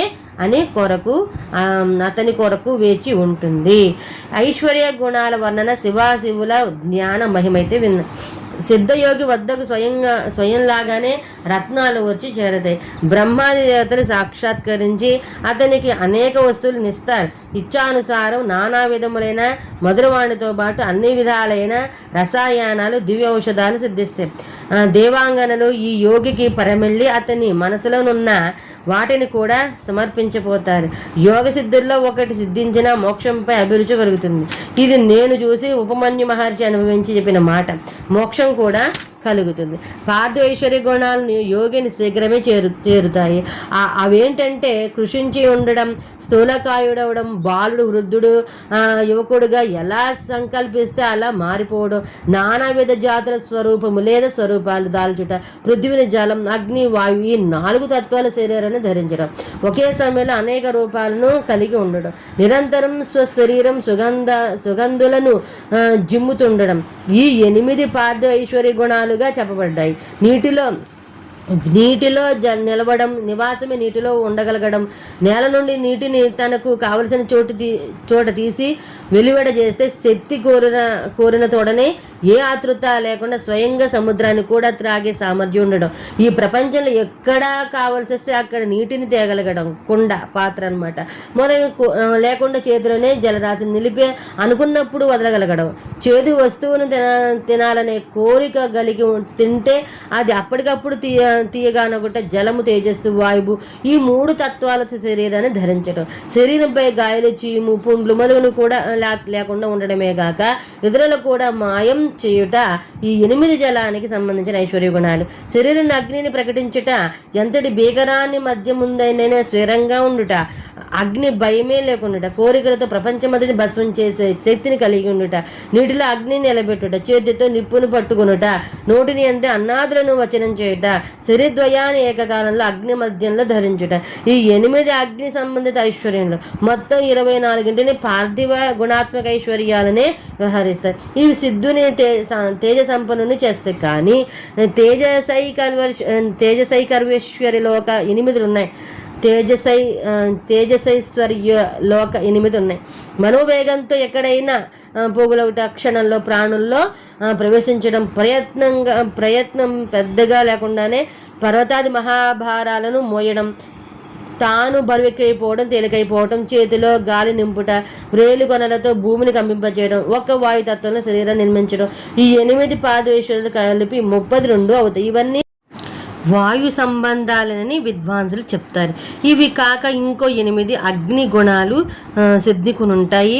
శరీర ఛాయ లేకుండుట, ఇంద్రియాలను కనబడకుండా చేయడం, ఆకాశన స్వేచ్ఛ విహారం సాగించడము, యథేచ్ఛగా ఇంద్రియ విషయాలను అనుభవించగలుగుట, ఆకాశంలో గంతులేయడము, ఆకాశాన్ని ముద్దలా చేయుట, నిరాకారుడగుట.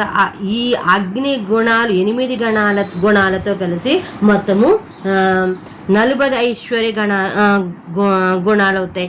ఈ సంపూర్ణేంద్రియైశ్వర్యాలనే ఐంద్ర మరియు అంబర అంటే ఆకాశ ఐశ్వర్యాలని కూడా అంటారు. కోరిన సకల వస్తువులను తన వద్దకే రప్పించగలుగుట, కోరిన చోటికి తాను పోగలగడం, తన ఇచ్చ ఉన్నంత వరకు బ్రహ్మాండము నంటకుండా ఉండటము, సమస్తాన్ని గెలవడము, రహస్యాలన్నీ కనుగొనటము, ప్రాణుల కర్మఫలమును చూపుట, సమస్తమును వశపరుచుకొనుట, ఎల్లప్పుడూ ప్రియ వస్తువుని దర్శించగలడం, ఒకే స్థానంలో ప్రపంచాన్నింటిని చూడగలడం, ఈ 8 కలిపి మొత్తమును 48 ఐశ్వర్య గుణాలు అవుతాయి.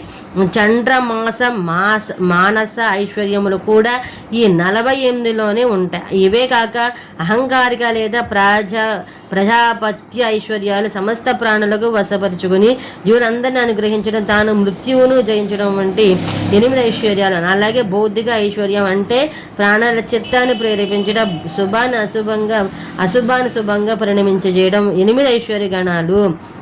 దీన్నే బ్రహ్మ ఐశ్వర్యం అని అంటారు. ఇలా 64 ఐశ్వర్య గణాలు ఉన్నాయి. వీటికంటే శ్రేష్టమైనది గౌణ వైష్ణవ పౌరుష పద ఐశ్వర్యమక ఉంటుంది. దానికంటే గొప్ప గణపతేశ్వరుని దీన్ని ఈశ్వర పదం అని అంటారు. దీనిని గురించి శ్రీ మహావిష్ణువుని కొంత అవగాహన ఉంది. ఈశ్వరుల వరకు ఇదేమిటో తెలియదు. ఈ సమస్త విజ్ఞాన సిద్ధులు ఒక్కొక్కటి రాగానే కొన్ని కోరికలు పుడుతూ ఉంటాయి. వాటిని పరమైరాగ్యం ద్వారా ప్రయత్నపూర్వకంగా నిరోధించి ముందుకు సాగిపో సంపూర్ణ యోగ సిద్ధుడైన ముని భోగభాగ్యాలను తృణంతో సమానంగా చూడాలి. జగత్తుని కోరిక ఉన్నచో స్వేచ్ఛగా లోకమంతటా విహరించి మంచి వారికి మంచిని చేయవచ్చును. లేదా తపస్సులోకి పోయి సమయం వచ్చినప్పుడు శరీరాన్ని త్యజించి సమాధిని చెందవచ్చును. ఎలాగైనా అట్టివాడు మోక్షాన్ని పొందుతాడు. ఇక యోగ ప్రయోగాన్ని వర్ణిస్తాను. శుభవేళ శుభప్రదంలో భగవంతుడు శివక్షేత్రాల్లో ఏకాంత స్థానంలో జంతువులు కోలాహలం లేని చోట వీడిని ఉంచుకుని దాన్ని అలికి శుభ్రం చేసి సుందరంగా తీర్చిది ధూపాద దాని పరిమళం భరితం చేయాలి. పువ్వులను చల్లాలి. గూడారాలను సిద్ధం చేసి విచిత్రంగా అలంకరించాలి. కలసలు, పుష్పాలు, సమిధులు, ఫలమూలాలు పుష్కలంగా ఉండే స్థలాన్ని చూసుకోవాలి. అట్టి చోట యోగాను అభ్యసించాలి. అగ్ని జల సమీపంలో ఎండిన ఆకులు గట్టు మీద యోగాభ్యాసం చేయాలి. శ్మశానాది స్థలాలు నిషిద్ధాలు. ఎత్తైన కట్టడంలో కానీ చైతన్య వృక్షం కింద కానీ పుట్ట ఉన్న చోట పాడుబడిన ఇల్లు, నదీ సముద్రాల్లో కానీ పశువుల కొట్ట దగ్గరలో కానీ యోగాభ్యాసం చేయకూడదు. ఆరోగ్యం బాగున్నప్పుడే చేయాలి. కానీ భోజనం ఎక్కువైనప్పుడు, వమనం వస్తున్నప్పుడు, అతిసారం మందు అతిగా అలసిపోయినప్పుడు, మనసు వ్యాకులత చెంది ఉన్నప్పుడు యోగము అభ్యసించరాదు. ఆహార విహారాల్లో సముచిత పరిమితిని పాటించేవాడు, కర్తవ్యములందు తగిన రీతిని స్పందించేవాడు, సరియగు సమయమున నిద్రించడం, మెలకునడం చేసేవాడు, ఆయాసం లేనివాడు యోగాభ్యాసం చేయాలి. ఆసనం మెత్తగా, చక్కగా, విశాలంగా, అన్ని వైపులా సమానంగా పవిత్రంగా ఉంచాలి. పద్మ, స్వస్తికాది యోగాసనాలను అభ్యసించి ఉండాలి. తన ఆచార్యునితో మొదలుకొని గురు పరంపర క్రమంగా ప్రణామం చేసి మెడ, తల, వక్షాలు నిటారంగా ఉంచాలి. పెదవులను, కన్నులను ఎక్కువగా మూసి ఉంచరాదు. తల కొద్దిగా ఎత్తి ఉంచాలి. పై వరుస పళ్ళు, కింద వరుస దంతాలను తాగరాదు. దంతాగ్ర భాషలు నాలుగులను కదలకుండా ఉంచాలి. కాలిని మడమలతో వృషణాలను ప్రజనేంద్రియాన్ని రక్షించుకుంటూ తొడలు రెండింటిని సులువుగా భుజాల నుంచాలి. ఎడమ అరచేతిపై కుడి చేతిని వెనుకను నెలకొల్పాలి. పృష్ఠ భాగాన్ని కొద్దిగా ఉంచి రొమ్మును ముందుగా చేసి ముక్కు కొనపై దృష్టిని నిలపాలి.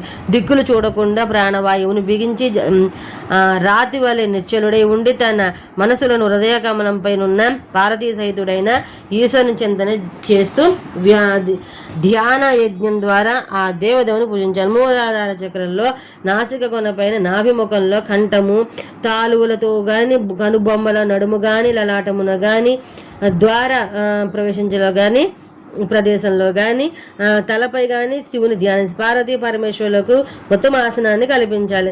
సావర లేదా నివారణ శివుని స్మరించాలి. 2 నుండి 16 దళల పద్మ కమలాసనంపై కాంతిలినిడి కైలాసనాథుని విధి విధానంగా స్మరించాలి. సాధకుడు తన కనుబొమ్మల నడుమ మెరుగు వంటి కవన్యతో ప్రకాశించి 2 దళాల పద్మాన్ని భావించాలి. ఆ తర్వాత భ్రూ మధ్యమున స్థితమై ఉన్న కమలానికి క్రమంగా దక్షిణ ఉత్తరాల్లోని 2 ఆకులు విద్యుత్ వలె దీప్తి మంతాలై వాటిపై అహాక్ష అనే అక్షరాలను కనిపిస్తాయి. తర్వాత 16 దళాలని వాటిపై అచ్చులను ఆ నుండి అహ భావించాలి. ఆ మధ్య అంటే కమలనాళ మధ్య భాగం నుండి 12 దళాలు స్ఫుటంగా కనిపించాలి. వాటిలో హృదయ పద్మాని, సూర్య సంకాసమని ఆ దళాలు కకారము మొదలుకొని ఠాకారం దాకా ఉండే అక్షరాలను కిందని గ్రహించాలి. సూర్యునితో సమానంగా వెలుగుతున్న కమలం యొక్క 12 దళాల హృదయం లోపల ధ్యానించాలి. దాని తర్వాత ఆవు పాలు వలె తెల్లనైన 10 కమలాల దళాలను చింతన చేయాలి. వాటిలో క్రమంగా ఢా నుండి ఫా వరకు అక్షరాలను అంకితం చేయాలి. దీని తర్వాత క్రింది వైపు కూడా 6 కమల దళాల్లో బా నుండి లా వరకు అక్షరూపాలున్నాయని భావించాలి. ఈ కమలాల కాంతి పొగలేని అగ్నిలాగా భాషిస్తుంది. మూలాధారంలో ఉన్న కమల కాంతి బంగారంతో సమానంగా ఉంటుంది. దానిలో క్రమంగా వా నుండి సా వరకు అక్షరాలతో 4 దళాలు ఉంటాయి. తన బుద్ధికి రుచించిన ఈ కమలంలో మహాదేవుని ధీర బుద్ధితో చింతన చేయాలి. వారి స్వరూపం బొటన విరలతో సమానమై నిర్మలమై అన్ని వైపుల నుండి దీప్తిమంతమై వెలుగుతుంటుంది, లేక శుద్ధ దీపశక్తితో సమానమై ఉంటుంది. ఆ రూపము పృథివ్యాధి తత్వాలయందు విజయం పొందునదే ఉంటుంది. ధ్యానం చేయవాడు దేనిపై విజయాన్ని పొందే కోరిక కలిగి ఉన్నాడో ఆ తత్వం యొక్క అధిపతి యొక్క స్థూల విగ్రహాన్ని కూడా పూజించాడు. బ్రహ్మ నుండి సదాశివుని వరకు గల భావ మొదలగు అష్టమూర్తులను శివుని యొక్క స్థూల మూర్తులుగా శివశాస్త్రం నిర్ణయించింది. సౌమ్య మూర్తిలో శివుని పూజిస్తే సిద్ధి ప్రార్థించడంలో మిక్కులు వేగంగా కానీ మిక్కులు ఆలస్యంగా కానీ ఉండదు. ఆ సౌమ్యమూర్తిని ధ్యానిస్తే సిద్ధి కలిగి విశేషంగా ముక్తి, శాంతి, శుద్ధి, బుద్ధి ప్రాప్తిస్తాయి. అలా సిద్ధి పొందిన వాడు క్రమంగా అనుసిద్ధులను కైవసము చేసుకుంటాడు. తర్వాత ధ్యానము, దాని మహిమ, ధర్మయోగము, యోగ ధర్మం, శివయోగి యొక్క మహత్యము. శ్రీకృష్ణ ఈ కంఠనాథని స్మరించడంతోనే ప్రజలు అన్ని కోరికలు అప్పటికప్పుడే తీరుతాయి. ఇది తెలిసిన యోగులు తప్పగా ఆయననే ధ్యానిస్తారు. కొందరు మానసిక స్థిరత్వానికి స్వామి స్థూల రూపాన్ని ధ్యానిస్తారు. స్థూల రూప చింతనలో లగ్నమై చిత్తము స్థిరమైనప్పుడు భక్తుడు భగవంతుడు సూక్ష్మ రూపంలో స్థితులవుతారు. భగవంతుడికి శివుని ధ్యానం సమస్త సిద్ధులు ప్రత్యక్షంగా సమకూరుతాయి. ఇతర మూర్తులు ధ్యానించినప్పటికీ శివరూపాన్ని తప్పక చింతన చేయాలి. మనసు ఏ రూపంలో స్థిరమవుతుందని అనిపిస్తుందో ఆయా రూపాలను మాటికి ధ్యానించాలి. ధ్యానం మొదట్లో ఏదో ఒక విషయాన్ని కూడి ఉంటుందని, క్రమేపీ నిర్విషయక అవుతుందని మహర్షులు చెప్తారు.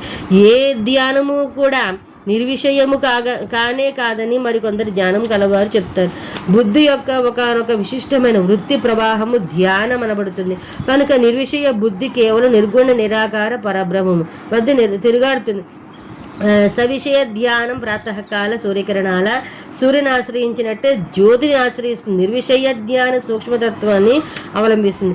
ఈ నిర్విషయ ధ్యానాలే క్రమంగా నిర్బీజాలుగా పిలువబడ్డాయి. నిర్విషయ ధ్యానంతోనే ప్రారంభించబడడం కష్టం. 3 సవిషయ లేదా సబీజ ధ్యానం చేసి అంతలో సర్వప్రకార సిద్ధి కోసం నిర్విషయ లేదా నిర్బీజ ధ్యానం చేయాలి. ప్రాణాయామము చేయడం వల్ల క్రమంగా శాంతి ఆది దివ్య సిద్ధులు సిద్ధిస్తాయి. వాటి పేర్లు శాంతి, ప్రశాంతి, దీప్తి, ప్రసాదం చేసి ఏది వచ్చినా చలించకుండా ప్రమాదం ఏది వచ్చినా చలించకుండా నివారించుకోగలగడం శాంతి. సమమే శాంతి. తపస్సు అంటే అజ్ఞానాన్ని లోపల నుండి బయట నుండి కూడా నశింపజేయడం. ప్రశాంతి పైన లోపల జ్ఞానాన్ని చేసుకుని ఆ జ్ఞానకాంతులు ఆత్మను వెలిగించుకోగలడమే దీప్తి. బుద్ధి స్వస్థత అంటే ఆత్మనిష్టతే. ప్రసాదం మన అంతర్బాహ్య కారణాలన్నీ ఈ ప్రసాద సిద్ధి వల్ల నిర్మలమవుతాయి. ధ్యానం చేయదలుచుకునే నాడు ముందు 4 విషయాలను తెలుసుకుని మొదలుపెట్టాలి. అవేమనగా ధ్యానం, ధ్యేయం, ధ్యాన ప్రయోజనం. జ్ఞాన వైరాగ్య సంపన్నుడు, సదాశాంత చిత్తుడు, శ్రద్ధాళు, ప్రసాద గుణంతో యుక్తమైన బుద్ధి గలవాడు, నయన సాధకుడనే సత్పురుషులు ధ్యాత అన్నారు. దై చింతాయాం ఇది జ్ఞానానికి నిర్వచనం. ఈ విషయం ఇదివరకే చర్చించబడింది. మొత్తానికి శ్రద్ధాపూర్వక విక్షేపరహిత చిత్తంతో చేసే పరమేశ్వర చింతనే ధ్యానము అన్నారు. బుద్ధి యొక్క ప్రవాహ రూపమైన జ్ఞానానికి ఆలంబనం, ఆశయం అయినవాడు ధ్యేయం అనబడుతుంది. సాంబా సదాశివుడే ఈ దృష్టిలో అధ్యేయం. శివధ్యానం వల్ల సాక్షాత్ ప్రయోజనం మనం ఇందాక చెప్పుకున్న ఐశ్వర్యాల ఉపలబ్ధి, జ్ఞానం వల్ల సౌఖ్యం, మోక్షం 2 లభిస్తాయి. పాప నుండి దూరంగా సత్యవంశాలనే నియమాలుగా పాటిస్తూ ఉన్నప్పుడు సత్పురుష ధ్యానం చేయాలి. పాటిస్తున్నవాడు సత్పురుషుడు ధ్యానం చేయాలి. పాపాత్ముడు ధ్యానం చేసినా లబ్ధి పొందలేడు. ప్రజ్వలాగ్ని ఎండిన కర్రలతో పాటు పచ్చి కర్రలను కూడా దహింపజేసినట్లు ధ్యానాగ్ని సాధకుడు చిన్న అశుభ కార్యదృశ్వాలను కాల్చేస్తుంది. ధ్యానంతో సమానమైన తీర్థం లేదు. అందుకేనేమో పరమాత్మను అర్థం చేసుకున్న మహాయోగులు తీర్థజలాన్ని తాగాలని కోరు. చిన్న రాళ్లను మొక్కరు. ధ్యానాన్ని మించిన దైవము లేదు. వాళ్ళు ఆత్మతీర్థంలోనే అవగాహనం అంటే స్నానం చేస్తారు. ఆత్మదేవ భజనలోనే మగ్నులై ఉంటారు. శివుడందరి మీద దయగలవాడైన అందరిలో బ్రోచిన ఒక చక్రవర్తి ఎలాగైతే తన సామాన్య ప్రజల కంటే తరతరాలుగా పనిచేస్తున్న అంతఃపుర జనంపై ఎక్కువ ప్రేమ ఉంటుందో అలాగే ఆ దేవుని కూడా ఈ మహాయోగులపై కాస్త ఎక్కువ మమతానురాగాలు ఉంటాయి. జ్ఞానయోగ సాధనని అన్ని మరిచి చేస్తున్న సత్పురుషుడు ఒకవేళ మధ్యలోనే మరణిస్తే వెంటనే రుద్రలోకానికే పోతాడు. కొన్నాళ్ళు అక్కడ భోగాలను, శివదర్శన సంపదల్ని అనుభవించి మరల యోగిగానే పుడతాడు. ఈ మహాయోగి పదాన్ని చేరుకుని సిద్ధులన్నింటినీ సాధిస్తాడు. యోగ జ్ఞానం కోసం తపస్సు చేసేవాడు యజ్ఞాలు చేసేవాని కన్నా ఎక్కువ ఫలాన్ని పొందుతాడు. శివయోగులను బెచ్చెమెత్తుకుంటున్న పోల్చి వారిని గౌరవించి ఆదరించి మంచి ఆతిథ్యాన్ని ఇచ్చే గృహస్థు యజ్ఞం, అగ్నిహోత్రం, దానం, తీర్థ సేవను, హోమం ఇవన్నీ చేసిన ఫలాన్ని పొందుతాడు.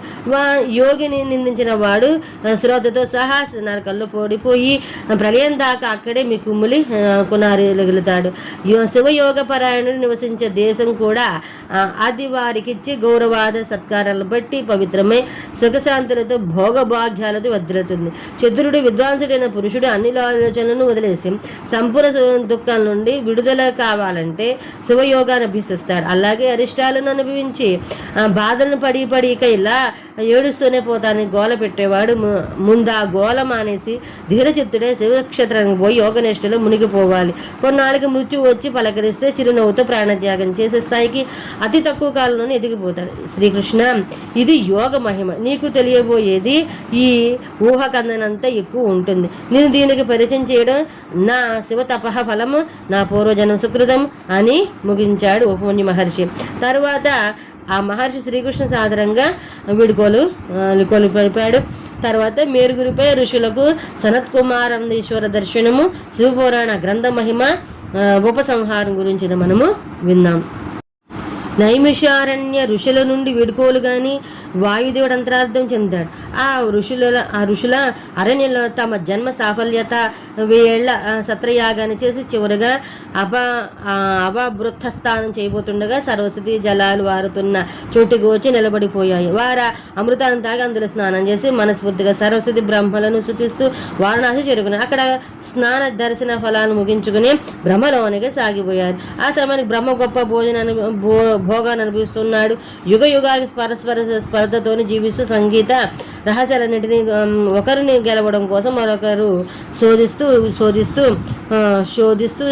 సాధిస్తూ గానం చేస్తూ ఉన్న పురాతన మిత్రులు తుంబుర నారదుడు ఆ సమయంలో బ్రహ్మ వద్ద ఒక సంగీత కార్యక్రమాన్ని చేస్తూ ఉన్నారు. అద్భుతంగా పాడుతూ ఉన్నారు. ఆ వేళ సామాన్యంగా లోకానికి ఎవరిని రానివ్వరు. ఆయన వాయుదేవుడు అప్పుడే అదృశ్య రూపంలో వచ్చి వారి ప్రతిభను గూర్చి చెప్పి వెళ్ళడంతో ఈ మహర్షులను బ్రహ్మ తన వద్దకే తిన్నగా రప్పించుకున్నాడు. సంగీత గోష్ఠులు నారదుడు తుంబురనతో సమరుడయ్యాడని తేలింది. ఆనందంగా దానిని విని గానామృతంలో వలలాడి తమంతటికి భాగ్యం లభించినందుకు పొంగిపోతూ ఒకనాటి ఆ సామాన్య బ్రాహ్మణుడు బ్రహ్మ పిలుపు ఆయన అభ్యంతర మందిరంలోనికి వెళ్ళారు. బ్రహ్మవారిని మరలా ఆత్మీయంగా పలకరించి ఇలా చెప్పసాగారు, నాయనలారా, మీకు పరమోత్తమ పారలౌకిక సిద్ధి కలగబోతోంది. కొంత కలిగింది కూడాను. మీకు వారణాసిలో కనిపించిన తేజపుంజ సాక్షాత్తు జ్యోతిర్మయ లింగము. మీరు మేరు పర్వతము దక్షిణ శిఖరానికి వెళ్ళండి. అక్కడ నా పెద్ద కొడుకు సనత్ కుమారుడు మహాత్ముడు మరో శివుడైన తేజ సంపన్నుడు నందీశ్వరుని కొరకు తపస్సు చేస్తూ నిరీక్షిస్తున్నాడు. మీరు వెళ్ళగా నందీశ్వరుడు వచ్చి మీకు కూడా దర్శనమిస్తాడు, మిమ్మల్ని ఆశీర్వదిస్తాడు. సనత్ కుమార్ శివకేశుల సమాన జ్ఞాని, అన్ని సిద్ధులు పొందినవాడు. అట్టివాడు ఇట్టి తపమేలా చేపట్టాడో చెప్తాను వినండి. ఒకనాడు ఏదో మాయ కమ్మేసి అహంకారం చెలరేగిపోయి సాక్షాత్ పరమేశ్వరునే కూర్చుని ఆసనం నుండి లేవకుండా కనీసం నమస్కరించకుండా అవమానించాడు. ఆయన కోపానికి అతీతుడైన సనత్ కుమారుడు అంటే మహాత్ముని అహంకారం వహిస్తే ఒక సామాన్యుడికి బుద్ధి ఎలా వస్తుందని ఆలోచించి ముందు మహాత్మునికి బుద్ధి చెప్పనించి ఒంటే వైపో అని చెప్పించి వెళ్ళిపోయాడు. ఇతడు రోధిస్తూ ఆ బ్రహ్మ వద్దకు వచ్చాడు.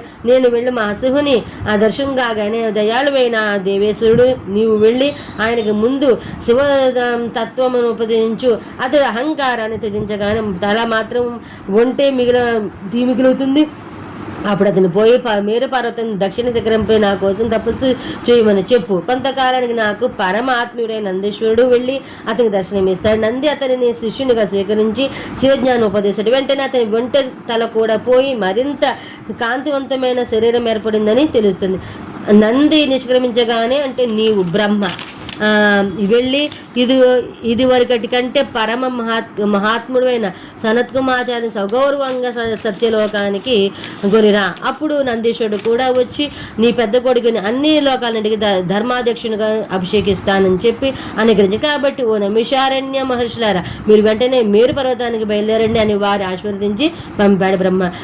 ఈ మహర్షులకు అక్కడికి వెళ్ళగానే ఒక అద్భుతమైన సుందరమైన సరోవరం కనిపించింది. దాన్ని స్కంద సరోవరం అంటారు. దాన్ని ఆశ్రయించుకుని కొన్ని వేల మంది బ్రాహ్మణ మహర్షులు స్నానాధికాలను, జపాధికాలను, యోగాలు, హోమాలను నిర్వహిస్తూ జీవిస్తుంది. దాన్ని స్కందవ సరోవరం అంటారు. దాన్ని ఆశ్రయించి కొన్ని వందల బ్రాహ్మణ మహర్షులు స్నానాధిక జపాదులు, యాగాలను, హోమాలను నిర్వహిస్తూ జీవించారు. ఆ స్కంద కుమారుడి ప్రభావమే కానీ అక్కడ వారంతా యువకులతో సహా ప్రసన్నంగా ముఖమునే వైరాగ్య శోభాచరణత చేతిలో భుజాదేవ్యంతోనే కనిపిస్తుంది. అటువంటి పరమ పవిత్రమైన సరోవర తీరంలో ఉత్తరం వైపు ఒక కల్పవృక్ష క్రింద రత్నాలతో నిర్మితమైన వేదికపై కోమల మృగచర్మాన్ని పరుచుకుని సమాధిగతుడై వీరికి దర్శనమిచ్చాడు. నిత్య బాలక రూపంలో ఉండే మహాత్ముడు సనత్ కుమారాచార్యుడు. ఆయనను అప్పటికే పేరుని కన్నా మహాత్ములందరూ పరివిష్టించి ఉండి ఆయన కన్నుల తెరిచినప్పుడు ఆయనను అప్పటికే సేవించుకుంటూ ఉన్నారు.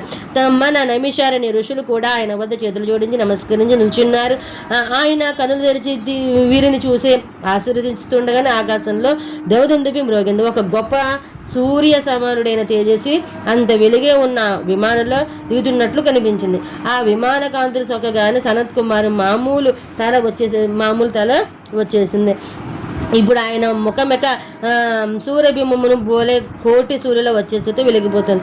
అప్పుడు ఆ విమానుడు అపర శివుని వలె కాంతులతోనూ త్రిశూలం చేతబెట్టి శివుని తరువాతి అంతటి దైవతము బ్రహ్మాదులచే శిక్షించడం, అనుగ్రహించడం చేయగలిగిన మహాయశస్వి చతుర్భుజుడు కంఠంత స్వరంతో శిరస్సుపై, కంఠంలో సర్పంతో శిరస్సుపై చంద్రవంకతో అంగాంగములు అనుగ్రహి తేజస్సును మెరుస్తుండగా వేలారుస్తుండగా ఈశ్వరుని సర్వగణాధ్యక్షుడు ఆయన వాసనంతో మురిపెమ్ముగా చూసుకునేవాడుడైన నందీశుడు దిగిర.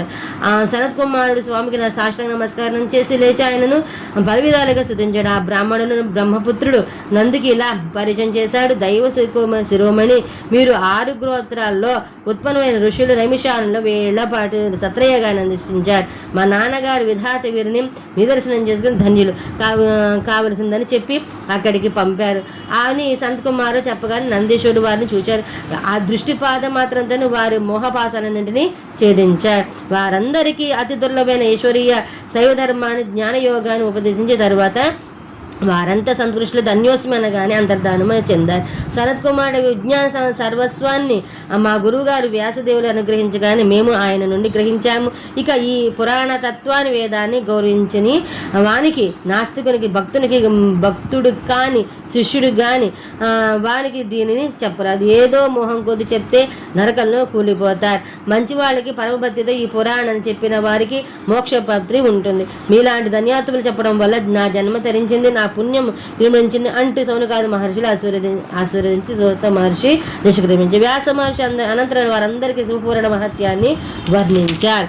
వ్యాసుడు ఇలా నిర్ణయించాడు.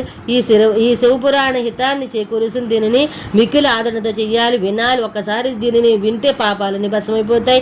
భక్తిహీనుడు భక్తుడవుతాడు, భక్తుడైన వాడు భక్తి సమృద్ధి పొందుతాడు. 2 మార్లు వింటే ఉత్తమ భక్తి కుదురుతుంది, 3 మార్లు వింటే భక్తి సులభమవుతుంది. అందువల్ల భక్తులు దీన్ని మళ్ళా వినాలి. ఏదైనా ఉత్తమ ఫలాన్ని పొందాలని కోరిక ఉంటే వారు ఈ పురాణాన్ని 5 మార్లు వింటే వారిలో కోరిన ఫలాన్ని పొందుతారు. ప్రాచీన కాలంలో రాజులు, బ్రాహ్మణులు, శ్రేష్ఠులకు, వైశ్యులు దీన్ని 7 సార్లు అత్యంత శ్రద్ధతో విని సాక్షాత్ శివుని దర్శన భాగ్యాన్ని పొందారు. భక్తిపరాయణుడైన మానవుడు దీన్ని శ్రవణం చేస్తే ఇక్కడ అన్ని భోగాలను అనుభవించి అక్కడ మోక్షమును పొందుతారు. ఈ శివపురాణం భగవంతుడైన శివునికి మిక్కిలి ప్రియమైంది. ఇది వేదంతో సమానమైన ఆదరణ పొందుతుంది, భోగమోక్షం నుండి ప్రసాదిస్తుంది. లోకులారా తన ప్రథమ గణాలతో 2 పుత్రులతో పార్వతీతో కూడిన భగవంతుడు శివుడు ఈ పురాణాన్ని చెప్పిన వారికి, విన్నవారికి సదా శ్రేయస్సును కలుగజేయుగాక.